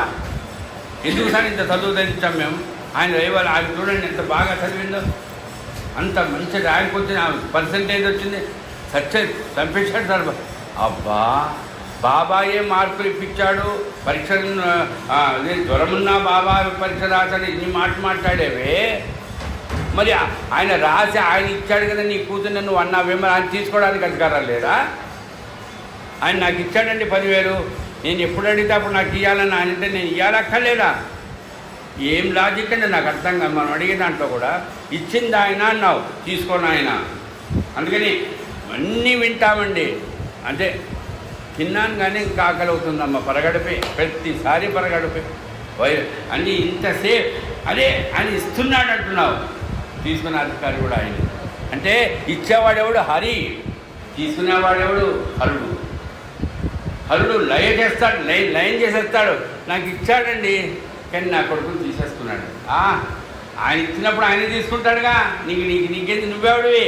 నువ్వు నిమిత్త మాత్రుడు అంతే. మరి అవన్నీ నీకు తెలుసు, అనుభవంలోకి రా.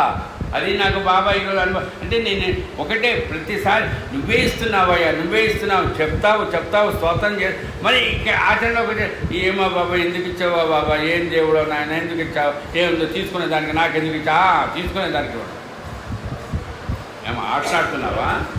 అరే యథార్థ తత్వం తెలుసుకోరా. హరి ఎప్పుడైతే ఇస్తున్నాడో హరుడు అప్పుడు తీసేసుకుంటాడు. ఆ హరుడు ఎవరు? గురువే. గురువు ఇస్తాడు, గురువు ఇచ్చేటప్పుడు ఆయన హరి. ఆయన శ్రీ వెంకటేశ్వర స్వామి, ఆయన భద్రాచలంలో రాముల వారే, ఆయన ఎక్కడ శ్రీరంగంలో ఉండేటువంటి ఆయన శ్రీ మహావిష్ణువే. కానీ తీసుకునేటప్పుడు ఎవరు? రామలింగయ్య, విశ్వనాథుడు. అంతే. ఆయన లయం చేస్తాడు. లయం చేయడం అనే దానికి ఒక అర్థం ఉందండి. లయం చేస్తాడంటే కనిపించకుండా చేస్తాడు. ఉంది, అది ఎక్కడుందో మనకు కనపడదు. ఒకసారి మనకు తెలియకపోతే మా అమ్మ నాన్న రే ఏం చేసావు నాన్న వస్తువు నాకు తర్వాత వస్తాడరా, అది కనపడతాను, వారికి గుర్తులేదు, ఏం చేస్తాడండి? ఆ లయం చేయడం అంటే కనిపించకుండా, అంటే ఉండేది ఎక్కడుందో మనకు తెలియదు, అది లయ. అట్లా కాకుండా నిన్ను లీనం చేసుకుంటాడు. నీవెవరివి? పంచభూతాత్మకం. నేనెవరిని? పంచభూతాత్మకమైన స్థితి. అంటే రూపం లేదు పంచభూతాలకు, నేను లయం అంటే నాలో లీనం చేసుకుంటానని. అందుకని స్థాయిలో లీనమైపోయినాడండి. స్థాయిలో లీనమైపోయినాడంటే అర్థం బాగా చేసుకోనమ్మా. ఈయన ఆయన నేను అంతే. కానీ ఆయన స్థాయిలో లీనమైపోయినాడండి. ఫోటో పెట్టుకొని ఏదో రకంగా ఏడవడం కాదు, స్థాయిలో లీనమైనాడంటే బాగా గుర్తుపెట్టుకోండమ్మా. సాయి బంధువులు అందరి దగ్గర ఆ బాబాను ఎట్లా నమ్ముకున్నాడో, ఎట్లా సేవ చేశాడో అట్లా గుర్తు చేస్తూ అందరి చేత చేస్తాడు అది లీనమైతే. ఎందుకంటే అందరిలో ఉన్నాడు కదా ఆయన, అందరిలో ఉన్నాడు ఆయన. కాబట్టి ఎవరెవరైతే ఆ సాయిని నమ్ముకొని వాళ్ళు ప్రాణం పోయారో ఆయన అగో శ్రీహరిగారిలో ఉన్నారు, ఈమె అందరిలో ఉన్నాడు ఆయన. అందుకని వాళ్ళని గుర్తు చేసుకున్నప్పుడల్లా ఏంటి కరోనాలో ఆయన పోయినాడటండి రాజమండ్రిలో, ఆయన సాయిలో లీనమయ్యాడు కాదు. ఈ రోజున ఆయన పేరు గుర్తు చేసుకుంటే అబ్బా ఎంత సేవ చేశాడండి రాజమండ్రిలో. ఎవరు గుర్తు చేసుకుంటున్నారు? వాళ్ళ కొడుకులు గుర్తు చేసుకోకపోవచ్చు, ఆయన బంధువులు గుర్తు చేసుకుంటారు. ఎందుకంటే సాయిలో లీనం కావడం అంటే అది అర్థం, లయం కావడం అంటే అది అర్థం. అంటే హరాత్మక స్వరూపం. హరి హరుడు రెండూ ఆయనే. కాబట్టి ఇచ్చేది ఎంత ఇస్తున్నాడమ్మా. నిజంగా మనకు బాబా భక్తులము ఐశ్వర్యం కానీ, సంపదలు కానీ, హోదాలు కానీ బాబా ఇచ్చినంత గొప్పగా ఏ దేవుడైనా ఇస్తాడా? ఇయ్యడు. ఖచ్చితంగా ఇంత పెద్దవాడు చెబుతుంది, నేను చెప్పడు, ఇవ్వలేరు.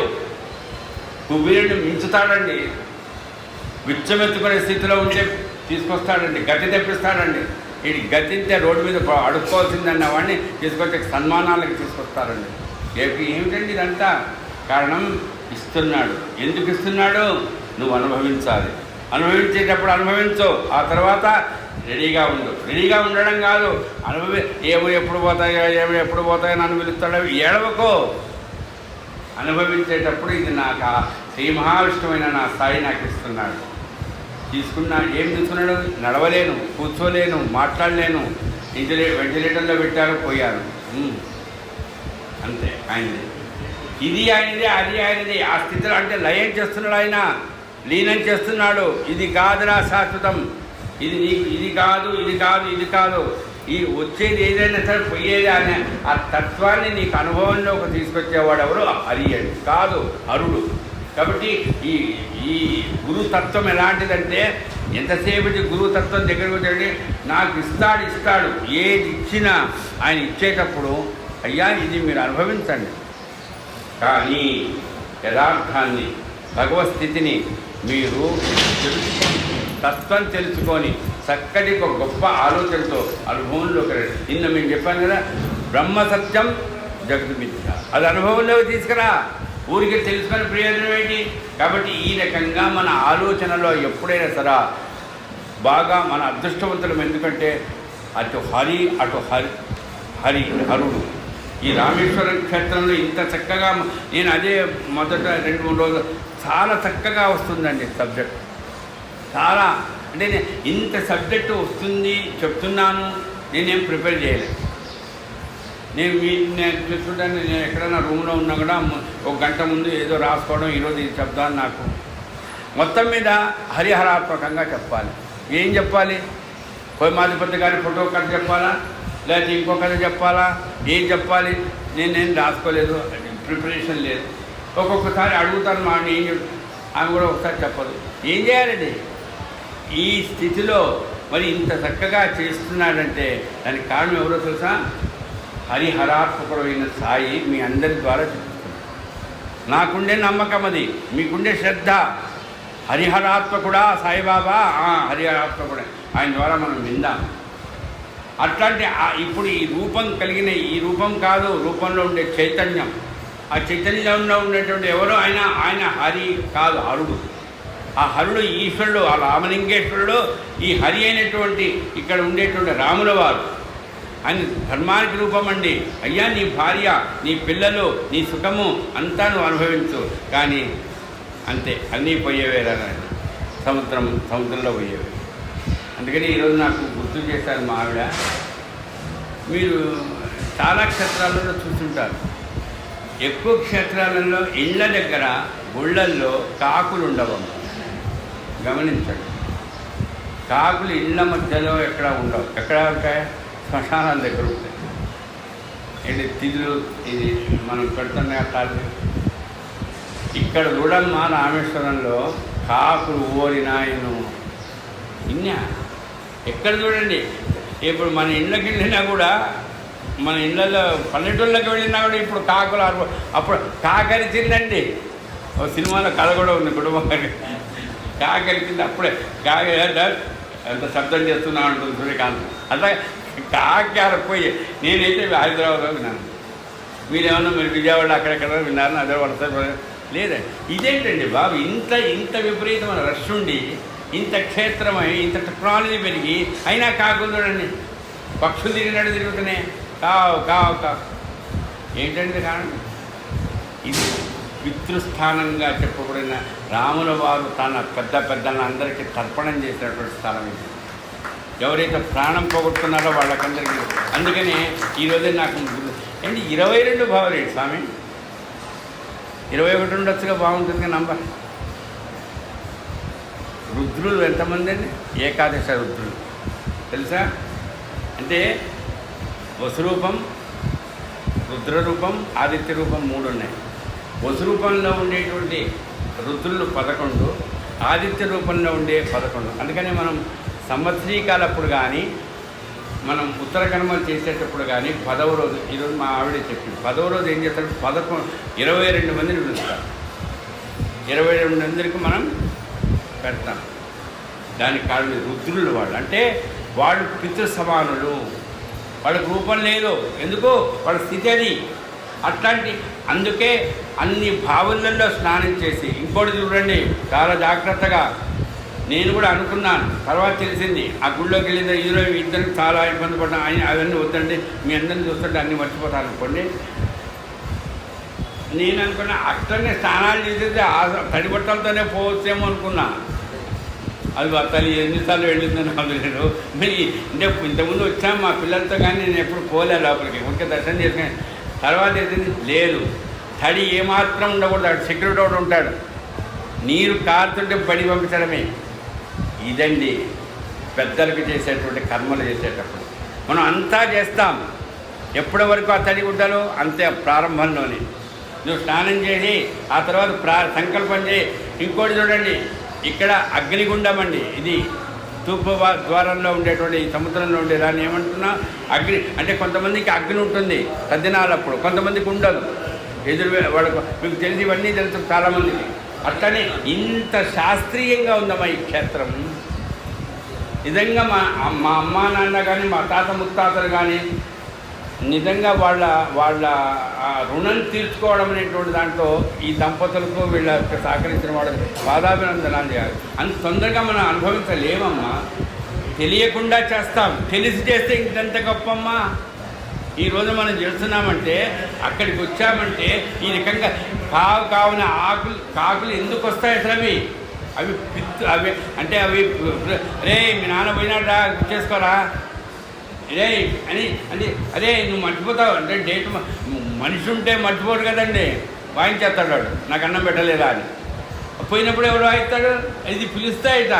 పైన చూడండి, ఒక పిండం పెడితే ఒక కాకి తీసుకొని చక్కంటుంది, వెళ్ళిపోతుంది, ఇంకోటి వస్తుంది. 2-3 తిన్న తర్వాతనే ఒకదాని పోట్లాడుకోవండి. మనమైతే పోట్లాడుతాం, వాడు పెట్టింది నాకు ముందు పెట్టావు, నాకు ముందు పెట్టావు. అది చూడండి ఎంత నిజంగా పక్షులు చూసి నేర్చుకోవాలమ్మా. అది కాకి. అందుకని కాకి ఇంకో విశేషం ఉందండి.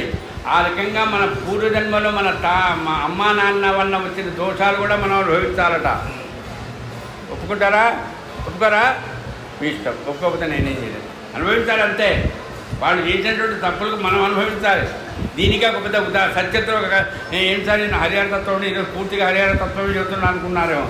పిళ్ళే డాక్టర్ అని డాక్టర్ అండి, I himself is the doctor. ఆ పిళ్ళే గారు బాబా దగ్గర సేవకుడమ్మా. అది డాక్టర్ కానీ ఐఏఎస్ ఆఫీసర్ కానీ సేవకుడు ఆయన. ఆయన ఏం చేశాడు? చివరికి ఆయనకు ఒకసారి పుళ్ళు వచ్చినాయి, నారి పుళ్ళు. నువ్వు ఈ స్వామి చూడడం ఇంత బాగా తలకాయ ఊపుతున్నాడు. ఆనందం అమ్మ, మనకు ఆ కథలు వింటుంటే మననం చేసుకుంటే అమృతం. ఉంటే చాలా బాధపడుతున్నాడు. ఆయనకు అర్థమైపోయాడు నేను అనుభవించాలి. అందుకని తెలిసిన వాడికైనా చెప్పొద్దు, కానీ తెలియని వాడికైనా చెప్పొద్దు. కానీ తెలియని విడివిడి జ్ఞానం వాళ్ళకి చెప్పడం దండగ. అది బాగా తెలుసానికి ఏంటి? ఈ పుండ్లు నేను డాక్టర్ని, నేను వైద్యం చేసుకుంటాను, నాకు తెలుసు, నేను బాబా సేవ చేస్తున్నాను కదా, నాకెందుకు ఈ పుండ్లు అనుకోలే. నేను అనుభవిస్తాను. ఏం చేస్తాను? అనుభవించి సరే అందరికి తెలుసు. కానీ ఇప్పుడు ఎవరి దగ్గర ఉన్నా? నేను బాబా దగ్గర ఉన్నా, షిరిడీలో ఉన్నా, బాబాకు సేవ చేయాలి, బాబా పక్కనే కూర్చుంటా. ఈ కాలేమో ఇక్కడ మట్టుకొని కూర్చుంటే పుండ్లేమో ఉన్నాయి, కష్టమైపోతుంది. కాలు దాచుకుతుందామంటే పక్క వాళ్ళు ఏమనుకుంటారో, బాబా ఏమనుకుంటాడు. చూడండి, కొంతమందికి మోకాళ్ళ నొప్పులు ఉన్నాయనుకో, ఏ ముందు సీట్ అయితే ఏం సార్ అందరి ఎదురుగా చేసుకున్నాను అంటాను, భయం. అనుభవిస్తున్నాగా మరి. అట్లాగే పెళ్ళి అనుకున్నాట. ఎందుకు ఆయన ఆ పైన ఆయన మహా చమత్కారం మన బాబా. పెళ్ళే రా వచ్చినప్పుడు ఆయన వచ్చానంటే పక్కన కూర్చోంటాడు. ఓరి ఆయన నన్ను పక్కన కూర్చోంటాడు. నా పరిస్థితి ఏమో ఇది. అవి పుండ్లండి. ఏం చేస్తాడండి? అప్పుడు దీక్షిత అన్నాట, కాక ఈ పుండ్లు నేను అనుభవిస్తా. 10 జన్మలెత్తుతా అంటే జన్మలు ఎత్తాలి. తెలుసండి ఆయనకి, డాక్టర్ హింసలు అని చెప్పి జన్మలెత్తుతా. ఇది ఎవరో చేసిన దోషం, నాదో మా పెద్దవాళ్ళు చేసినది కూడా అనుభవించాల్సిందే. అట్లాంటి అనుభవిస్తారు. కానీ బాబా సేవకు దూరం అవుతున్నాగా. కానీ ఈ జన్మకు నాకు ఉపశమనం కావాలి. ఏది? పుండు పోతే, అది కనుక బాధ పోతే ఆయన పక్కన కూర్చోవచ్చుగా. కానీ ఈ పుండ్ల బాధ అనుభవించాలి. ఎట్లా అనుభవిస్తా? నెక్స్ట్ ఇంకో 10 జన్మలైనా అనుభవిస్తా. సార్ ఇప్పటికైతే జడ్జిమెంట్ ఇప్పించండి సార్, బయటికి పోయిన తర్వాత నా పిల్లల్ని తర్వాత మీరు చెప్పినట్టు 10 ఏళ్ళ పాటు జైల్లోనే ఉంటా అని అడుక్కుంటాను జడ్జిని. అట్లనే కాకాతో అన్నాడట. నాకు భగవంతుడు ఈ మాట ఏం చేశాడండి? కాకా దీక్ష ఆ రోజుల్లో అమ్మ నిజంగా ఇంకా వేరే ఆలోచన ఉంటుంది. చూడండి, బాబా దగ్గర పోయి చెప్పాడు, బాబా పిళ్ళే గారు ఇట్లా అన్నారు. బాబా చూశాను, వాడు ఇది సార్ చెప్పాడట ఆ బాబా ముందే. 10 జన్మలు ఎత్తుతాడా వాడు? నేను ఉండగా నేను ఒప్పుకుంటా అనుకున్నావా అన్నాడు. వీళ్ళతో అన్నాడు. అంటే ఆ బాబా తగ్గిస్తాడు. ఏమి లేదండి, నిశ్చింత అంతే. ఈయన తెలుసు ఎలా అర్థం తెలుసు వీళ్ళకి. వాడిని మోసుకురండి అన్నాడు. చాలా బాధపడుతున్నాడు. ఇద్దరు మోసుకొని తీసుకొచ్చి బాబా దగ్గర పెట్టారు. కాలు వాచిపోయిందండి. ఇది కదా అప్పట్లో అడుగుతుండేవాడు నన్ను, సార్ బలువు కథ చెప్పండి సార్, కాకి కథ చెప్పండి సార్, కాకి కథ, ఇది కాకి కథ. ఈ మధ్య కాకి కథ చెప్పండి, బలువుల కథ చెప్పండి అని ఎవరు నన్ను అడగడానికి. చూడండి, తాత్వికమైన విషయానికి పోతున్నా. తీసుకొచ్చారు. కుండుంది, వాచిపోయింది. బాబా చూశాడట. అదే పిల్లి కాలింది, ఇంత వాచిపోయింది అన్నాడటండి. ఈయన ఏమన్నాడండి, 10 జన్మలు ఎత్తనక్కర్లేదు, నేను చూసుకుంటాను తీసుకురా అన్నాడు కదా. మరి అట్లాంటిది ఈయన చూసేటాడు, ఉరి పిల్లే కాలు ఇంత వాచిపోయిందిరా అన్నాడు. ఎట్లా ఉంటుందండి మనిషికి? నేను అబద్ధం చెప్పడం లేదు, దయచేసి నాకు క్షమించండి. తప్పు ఉంటే కానీ నాకు చెప్పండి. ఉంది అప్పుడు పిల్లి అన్నాట, మాట్లాడు. ఆయన ఏమైనా చేస్తాడు. ఆయన ఈశ్వరుడు, ఆయనే హరి, ఆయన ఏమైనా చేస్తాడు. ఏంది ఎట్లున్నదే నీకు, ఇది చల్లే ఉరి పడిపోయి చూడు చూడు చూడు చూడు అన్నాడు. ఏం తగిలిందిరా అంట. నాయనేం చేస్తాడు, రే రక్తం కారుతున్నదా, మీరు ఊరు పగబండి, రక్తం కాల పాడలే అని. ఈ రెండు అమ్మా నాన్న ఇద్దరంతే, ఒకరు అటు ఒకరి ఇటు. అట్లాగే ఈ ఎంత అబ్బా ఇంత ఏం మాట్లాడలేదండి. అప్పుడు చూశాడట బాబా, ఏ బాధపడుతున్నా నేను, ఈ పుండు ఒక కాకి వస్తుంది, కరెక్టే కదమ్మా, కాకి వస్తుంది. కాకి పుండు నువ్వు నయం చేస్తుంది. నువ్వేదన్నా విభూతి కడతావో. అప్పుడు ఏమన్నాడు తెలుసమ్మా, ఎవరు పిల్లే, బాబా చందోర్కరు కట్టుకట్టాడు, ఏదో కాస్త ఉపశమనం లాగా ఉంది అంటే. చందోర్కరు పిచ్చోడ్రా, వస్తావురా, తీ కట్టో. ఇక కట్టు తీసే పరిస్థితి ఏంటండమ్మా, కట్టు తీశాడండి. కట్టు తీసాయి. మరి కట్టు తీసిందా, నేను విభూతి పెట్టి కట్టు కడతాడా? అది లేదు. తీసి విప్పి కొట్టాడండి. ఇదేదో పుండు కనుక విప్పేది చేత పెట్ట ఇట్లా పెట్టాడు. ఏమైనా చేసుకోపో. అదమ్మా ఆ రోజుల్లో భక్తుల నమ్మకం. చూడండి, హింస డాక్టర్, కానీ బాబా దగ్గర నేను సేవ చేసుకోవడానికి గుర్తుపెట్టుకోండి.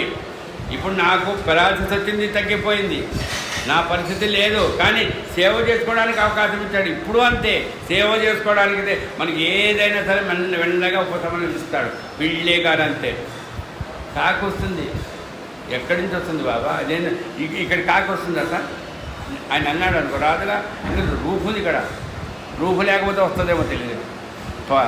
మన మసీదులో ఉంది కదా, రూపు ఉంది కదా, లోపలికి ఆ కాకి తెల్లదా నల్లదా ఇది అడగల.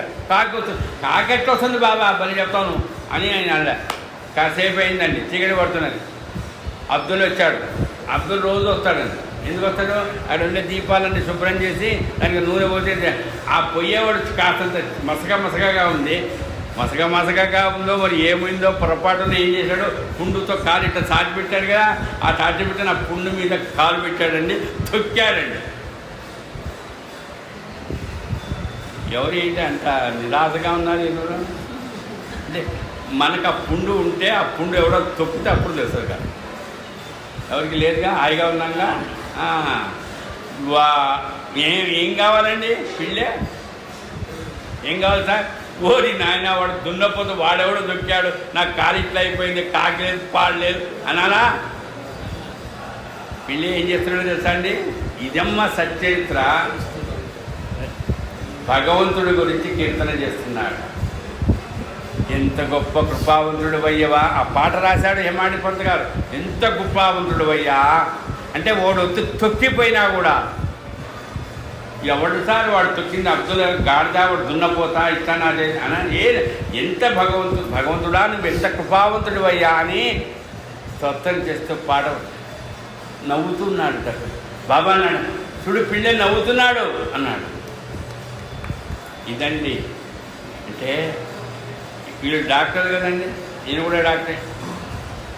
ఏం చేస్తారు? ఆపరేషన్ చేస్తారా? ఆపరేషన్ చేస్తే నాకు అమ్మ ఆపరేషన్ నేను చేస్తాను పోయి మీరు అట్లా కూర్చొని మధ్యలో లాగండి, హాయిగా మాట్లాడు చేయగా ఎనిస్థీషియా ఇస్తారు. ఎందుకంటే వీడు ఆపరేషన్ చేయించుకోడు కాబట్టి. ఎనిస్థీషియా ఇస్తారా? బాబాయ్ ఏం చేశాడు? ఎనిస్థీషియా ఇచ్చేసాడు. ఏ నిత్య ఇచ్చాడు? భగవంతుడు నామస్మరణ చేస్తాడు. అది స్వభావం అండి. అందుకని చూడ అది కూడా అనుగ్రహించింది ఆయనే. అప్పుడు నన్ను కాలుతో తొక్కాడా వాడు ఎవడు తొక్కుతాను? ఏ ఇంజక్షన్ పెట్టారని 3mm 6mm నేను అడిగాను. నాకు తెలియదుగా అసలు. అట్లని ఇది ఏ కాలు ఎవడు తొక్కాడు ఏమీ లేదండి, అంతే వెళ్ళిపోయాడు.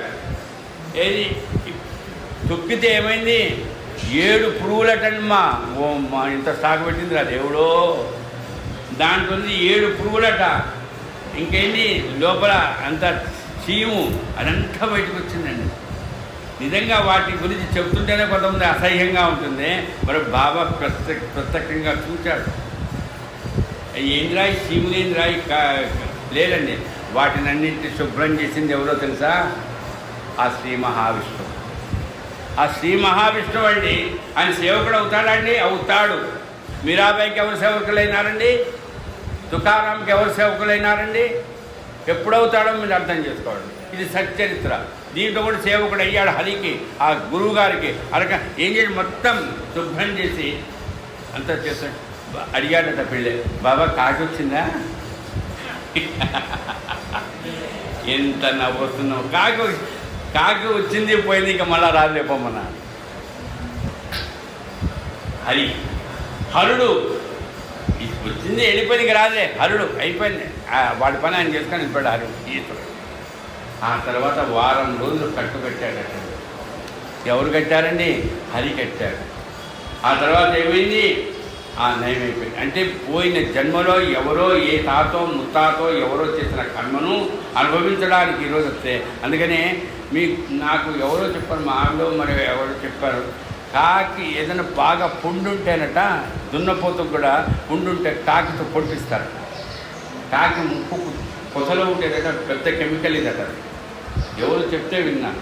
మనకి కూడా మంచి పుండుంటే మనం ఏది ఒప్పుకోదు. అది కనుక పొడిచిందనుకో, మరి బాబాకు తెలుసా సంగతి? మళ్ళీ దాన్ని చెల్లెలు బాబాకు ఇట్లా ఏం చెప్తామమ్మా? కాబట్టి కాకి పొడుస్తుంది. అది కాకి ఎవరో? తాత ముత్తాతల రూపం అవి. నీ తాత ముత్తాత నిన్ను పొడుస్తారు. నువ్వు ఏదో అనుభవిస్తున్నావే అదే నువ్వు ఇంకా అయిపోయింది. నీకు పరిష్కారం అయిపోయింది. నీకేమి ఇబ్బంది ఉండదు. అంతే అయిపోయింది. కాబట్టి ఇంకా నేను 400 ఏళ్ళు బతుకుతాను కాదు, ఐషెట్ అయినా పోతుంది. కానీ ఆ తర్వాత సేవలో ఉంటావు నువ్వు. ఏ సేవలో? నువ్వు అనుకున్నట్టుగా. నీకెవరికి నమ్మకం? ఇంత గొప్ప తత్వం అమ్మ హరిహర తత్వం. కాబట్టి హరి కానీ హరుడు కానీ ఆ గురువు రూపంలో మనం ఎప్పుడైతే స్మరణ భావన భావన భావన ఈ భావనకు కారకుడు ఎవరు తెలుసమ్మా? అమ్మవారి. అనుభవించేది మాత్రం ఈశ్వరుడే, హరుడే. కానీ భవానీ భావనాగమ్య. అందుకని ఆ భావనాపరమైనటువంటి ఆ ఆలోచనకు కల్పించేటువంటి ఆ స్థితిని మనకు ఆలోచన కలిగించే అమ్మవారు సరస్వతీ స్వరూపం. అలాంటి సరస్వతీ స్వరూపం ఆ అమ్మ నాకు మంచిది చేసిందండి, మా అమ్మ చేసిందండి. అట్లాంటి అమ్మ పర్వతవర్ధని. అమ్మ చూడండి పర్వతవర్ధని అన్న. ఈయనేమో రామలింగేశ్వరుడు, ఇది సముద్రం. ఆ పర్వతవర్ధన ఏమిటి, రాముడు శివలింగ ప్రతిష్ఠ ఏమిటి, ఎంత విచిత్రంగా ఉందమ్మా. ఇవన్నీ కూడా మనం ఈ సత్యతను ఆధారం చేసుకొని అన్వయం చేసుకుంటున్నానంటే నేను మళ్ళీ చెప్పి నాకేం సిగ్గు లేకుండా చెప్తా మీ అందరికీ అనిపిస్తాను. ఇంత గొప్ప మనస్ఫూర్తిగా హాయిగా అది కూడా మాట్లాడుతున్నా. నాకు నిజంగా ఈరోజు పొద్దున నేను ఆ గుళ్ళో పోయి ఏమో 4 గంటలకు వచ్చి నేను చెప్తాను, చెప్తే వీళ్ళందరూ నిద్రపోతానేమో అనుకున్నాను. నాకైతే నిద్ర రాలే, మీకు నిద్ర రాలేదని అనుకుంటున్నాను. ఎంత చక్కగా హాయిగా అనాయాసంగా అలా ఏమో ఇంకా లేవడానికి కష్టపడతానేమో. అంటే ఇది ఇట్లాంటిది ఆ టైం కుట్టుందండి. ఇంకా అది ఏం చేస్తాడో లయం చేసేస్తాడు, బాధలన్నీ నయం చేసేస్తాడు కదా, లయం చేస్తాడు బాధలు. ఏం బాధ మళ్ళా మామూలు అది హరి వస్తాడు. ఇది మాయ కదా. కాబట్టి ఈ రకంగా హరిహర స్వరూపంలో కాదు హరిహర తత్వంలో గురువు మనకిచ్చేటువంటి అనుగ్రహం ఏదయ్యా అంటే సత్యత ద్వారా అనేక కథలు. రూపమాయనే, రూపము లేనిదాయనే, ఎన్ని రకాల కథలు. ఇప్పుడు అందుకనే ఇప్పుడు మొదటి కథ చెప్తున్నాం కదా, హేమాధిపంత్ గారింటికి ఫోటో. బ్రాహ్మణులు కదా వీళ్ళంతా భోజనం చేస్తున్నది. ఒకవేళ బాబాయే వచ్చాడే అనుకోండి, ఏ వేషంలో రావాలైనా వేషం కాదు, ఆయనకు ఉన్న రూపం ఏంటి? ముస్లింగానే వస్తే మన లోపలికి వచ్చి భోజనం పెడతాడు, ఆయన పెడతాడేమో. ముందే అన్ని విస్తరవేసి ఏమో కానీ పెట్టిన మిగతా వాళ్ళందరూ ఏంటి మరీ పిచ్చోడు ఆ తురుకోడు వస్తే మన అందరి మధ్య నైవేద్యం ఆ మాట హేమాది పంతకు రాకూడదు. నన్ను నమ్ముకున్న నా భక్తుడికి అవమానం కలగకూడదు. నాకు అవమానం కలిగినా పర్వాలే. ఏంటి బాబాని పిలిస్తే బాబా ఫోటో వచ్చిందే అవమానం, కానీ నాకు రాని నా బిడ్డలకు నా భక్తులకు అది ఈశ్వరతత్వం. ఈశ్వరుడు ఎప్పుడైనా సరే నువ్వు దున్నపోతు మీద ఎక్కేవాడు, నీకేం తెలుస్తుంది? నేను బూడిదిచ్చేవాడు, నీకేం తెలుస్తుంది? నన్ననండి కానీ నా భక్తులను మాత్రం ఎట్లా అవమానం కలిగిస్తారు. అట్లాంటి హరిహర స్వరూపమైన సాయి తత్వాన్ని మననం చేసుకుంటూ మీ ముందు నేను ఈ రకంగా 618వ జ్ఞాన యజ్ఞంలో భాగంగా ఈరోజు 6వ రోజు, మామూలుగా 6వ రోజు కాదు, 6వ రోజైనా 6వ సెషన్గా. ఎందుకంటే నా కోరిక వ్యక్తిగతంగా 7 సార్లు కాశీలో జరిగింది. 9 రోజులు ఉన్నాం కాబట్టి 7 రోజులు చేశాను. ఇక్కడ అట్లాంటి అవకాశం లేదు. రేపు 5 నుండి మా పిల్లలతో పాటు నేను వెనక్కి వెళ్ళిపోవాలి. కాబట్టి నా కోరిక మేరకు స్వామి అనుగ్రహించడంతో రేపు మామూలుగా 4 గంటల నుంచి 6 గంటల వరకు ఈ రకంగా ఈ జ్ఞానయజ్ఞంలో ముగింపుని కాదు, జ్ఞానయజ్ఞానికి ముగింపుని అది స్వస్తి. కాబట్టి దాన్ని గుర్తు చేసుకోండి. ఈరోజే మామూలుగా గురువారం మీకు అందరికీ తెలుసు, ఎక్కడైనా సరే జ్ఞానయజ్ఞంలో గురువారం వస్తే పల్లకి సేవను గుర్తు చేసుకుంటా పాట రూపంలో. కానీ రేపు ఇక్కడ శుక్రవారం నాడు ఇది మన పల్లకి సేవ, అదే కావులు పల్లకి ఉత్సవం జరుగుతుంది. ఇంకోటి కూడా నేను రేపు గుర్తు చేస్తానా, ఇప్పుడు చేయమంటారు మీ ఇష్టం. రేపే గుర్తు చేయమంటారా? ఒక విశేషమైన విషయం గుర్తు చేస్తాను. రేపు ఈరోజు వద్దంటారు, సరస్వతిలో పెట్టాలి. రేపు సరే మీ ఇష్టం. అంటే నాకు కూడా ఇప్పుడే గుర్తుకొచ్చింది, అది చాలామందికి తెలియదు. ఎందుకంటే షిరిడీలో చావడి ఉత్సవం పల్లకి సేవ అనేది గురువారం ప్రారంభమైందని అందరూ అనుకుంటారు. కాదు. సరే మీరు ఇప్పుడు ఈరోజు చెప్పొద్దన్నారు, అది రేపు చెప్తాను. చెప్పాలంటే చెప్పారంటే శుక్రవారం ప్రారంభమైందమ్మా. మరి రామేశ్వరంలో స్వామి శుక్రవారం నాడు చేస్తున్నారు. అంటే చివరి రోజు శనివారం నాడు చేయొచ్చు గురు పౌర్ణిమ, కానీ శుక్రవారం అంటే షిరిడీలో ఎప్పుడు జరిగింది అది? మొట్టమొదటి 1910 డిసెంబర్ నెలలో 10వ తారీఖు 6వ శుక్రవారం. నేను ఎందుకంటే పంచాంగాలని ఎప్పుడో పాలవన్నీ తీసి అది గురువారం అనుకున్నాను, కాదుగా శుక్రవారం నాడు ప్రారంభమైంది. అదేంటండి? అది అంటే గురువారం బాబాకు ఉత్సవం ప్రారంభమైంది కాదు, మనుషుల యొక్క భక్తులు అంత గొప్పగా ఈ రోజున మనం గుర్తు చేసుకుంటూ హరిహరతత్వాన్ని రామేశ్వరంలో, మరి రామేశ్వరంలో 7 రోజుల పాటు గురు పౌర్ణమితో ముగింపు చేయాలనే ఆలోచనతో సంకల్పిస్తే పల్లకి ఉత్సవం అనేది ఈ క్షేత్రంలో, ఈ హరిహరాత్మకమైన ఈ క్షేత్రంలో శుక్రవారం జరగడం ఆలోచించండి. అంటే ఆయన హరిహరుడైనటువంటి ఆ గురువు, ఇది ఇట్లాంటి మహాత్ముల యొక్క ఈ దీని సత్రం అనకూడదండి, నిజంగా ఆశ్రమం ఇది. అందుకని మనం మామూలుగా అలవాటు పడి ఆ సత్రం అండి, ఆ మఠమే, కానీ ఆశ్రమమే. ఆశ్రమం అంటే మన మనస్సుకు విశ్రాంతి కలిగించేటువంటి ఇంతమంది మహానుభావులు, అంటే మన సంకల్పంలో ఉండేటువంటి దాంట్లో ఎంత బాగా మనకు అది ఉపకరించాలి మనకు తెలియకుండానే. శుక్రవారం నాడు పల్లకి ఉత్సవమా? అవును, గురువారం నాడు శుక్రవారం ప్రారంభమైంది. అట్లాంటి విషయాలను ఇవన్నీ మనకు ఎట్లా అనుభవిస్తున్నామండి? లేదు, తొలేకాదశి ఒక రోజు వస్తుంది మధ్యలో అని మీరు అనుకున్నారో నాకు తెలియదు, అది వచ్చింది.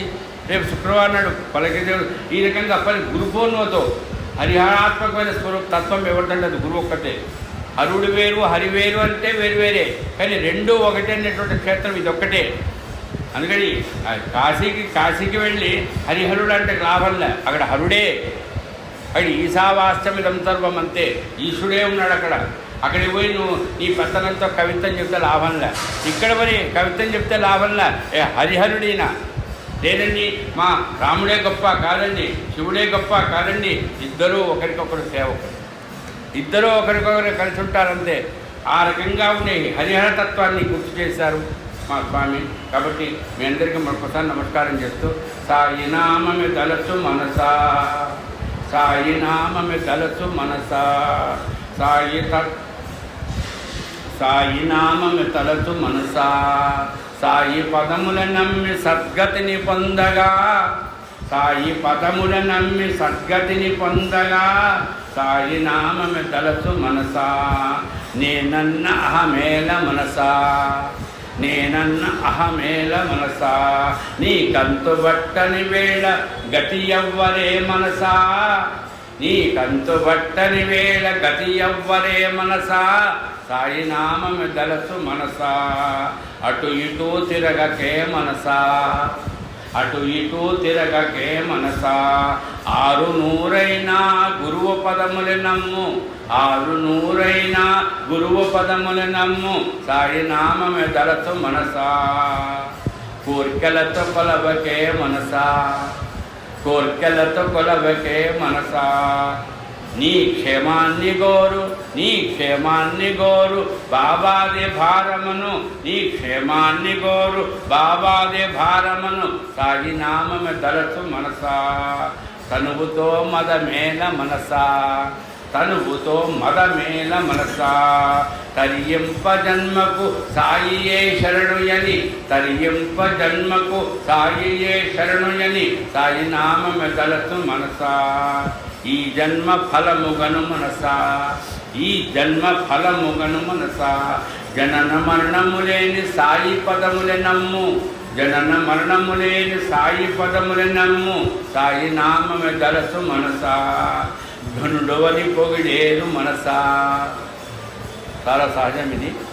ఘనుడవని పొగిడేరు మనసా, ఘనుడవని ఉప్పొంగి సాయినే మురువకు, ఘనుడవని ఉప్పొంగి సాయినే మురువకు, సాయి నామమే తలచు మనసా, కోపతాపాలేల మనసా, కోపతాపాలేల మనసా, తను ఉన్న వరకు సాయినే నమ్ముకొని, తను ఉన్న వరకు సాయినే నమ్ముకొని, కోపతాపాలేల మనసా, కడుతేరు దారిగను మనసా, కడతేరు దారిగను మనసా, కరుణించు రాజేంద్ర నుదుని గను మనసా, కరుణించు రాజేంద్ర నుదుని గను మనసా, సాయి నామమే తలచు మనసా, సాయి పదములు నమ్మి సద్గతిని పొందగా, సాయి నామమే తలచు మనసా, సాయి నామమే తలచు మనసా, కరచరణకృతం వా కాయజంకృతం వా శ్రవణనయనం వా మానసం వా అపరాధం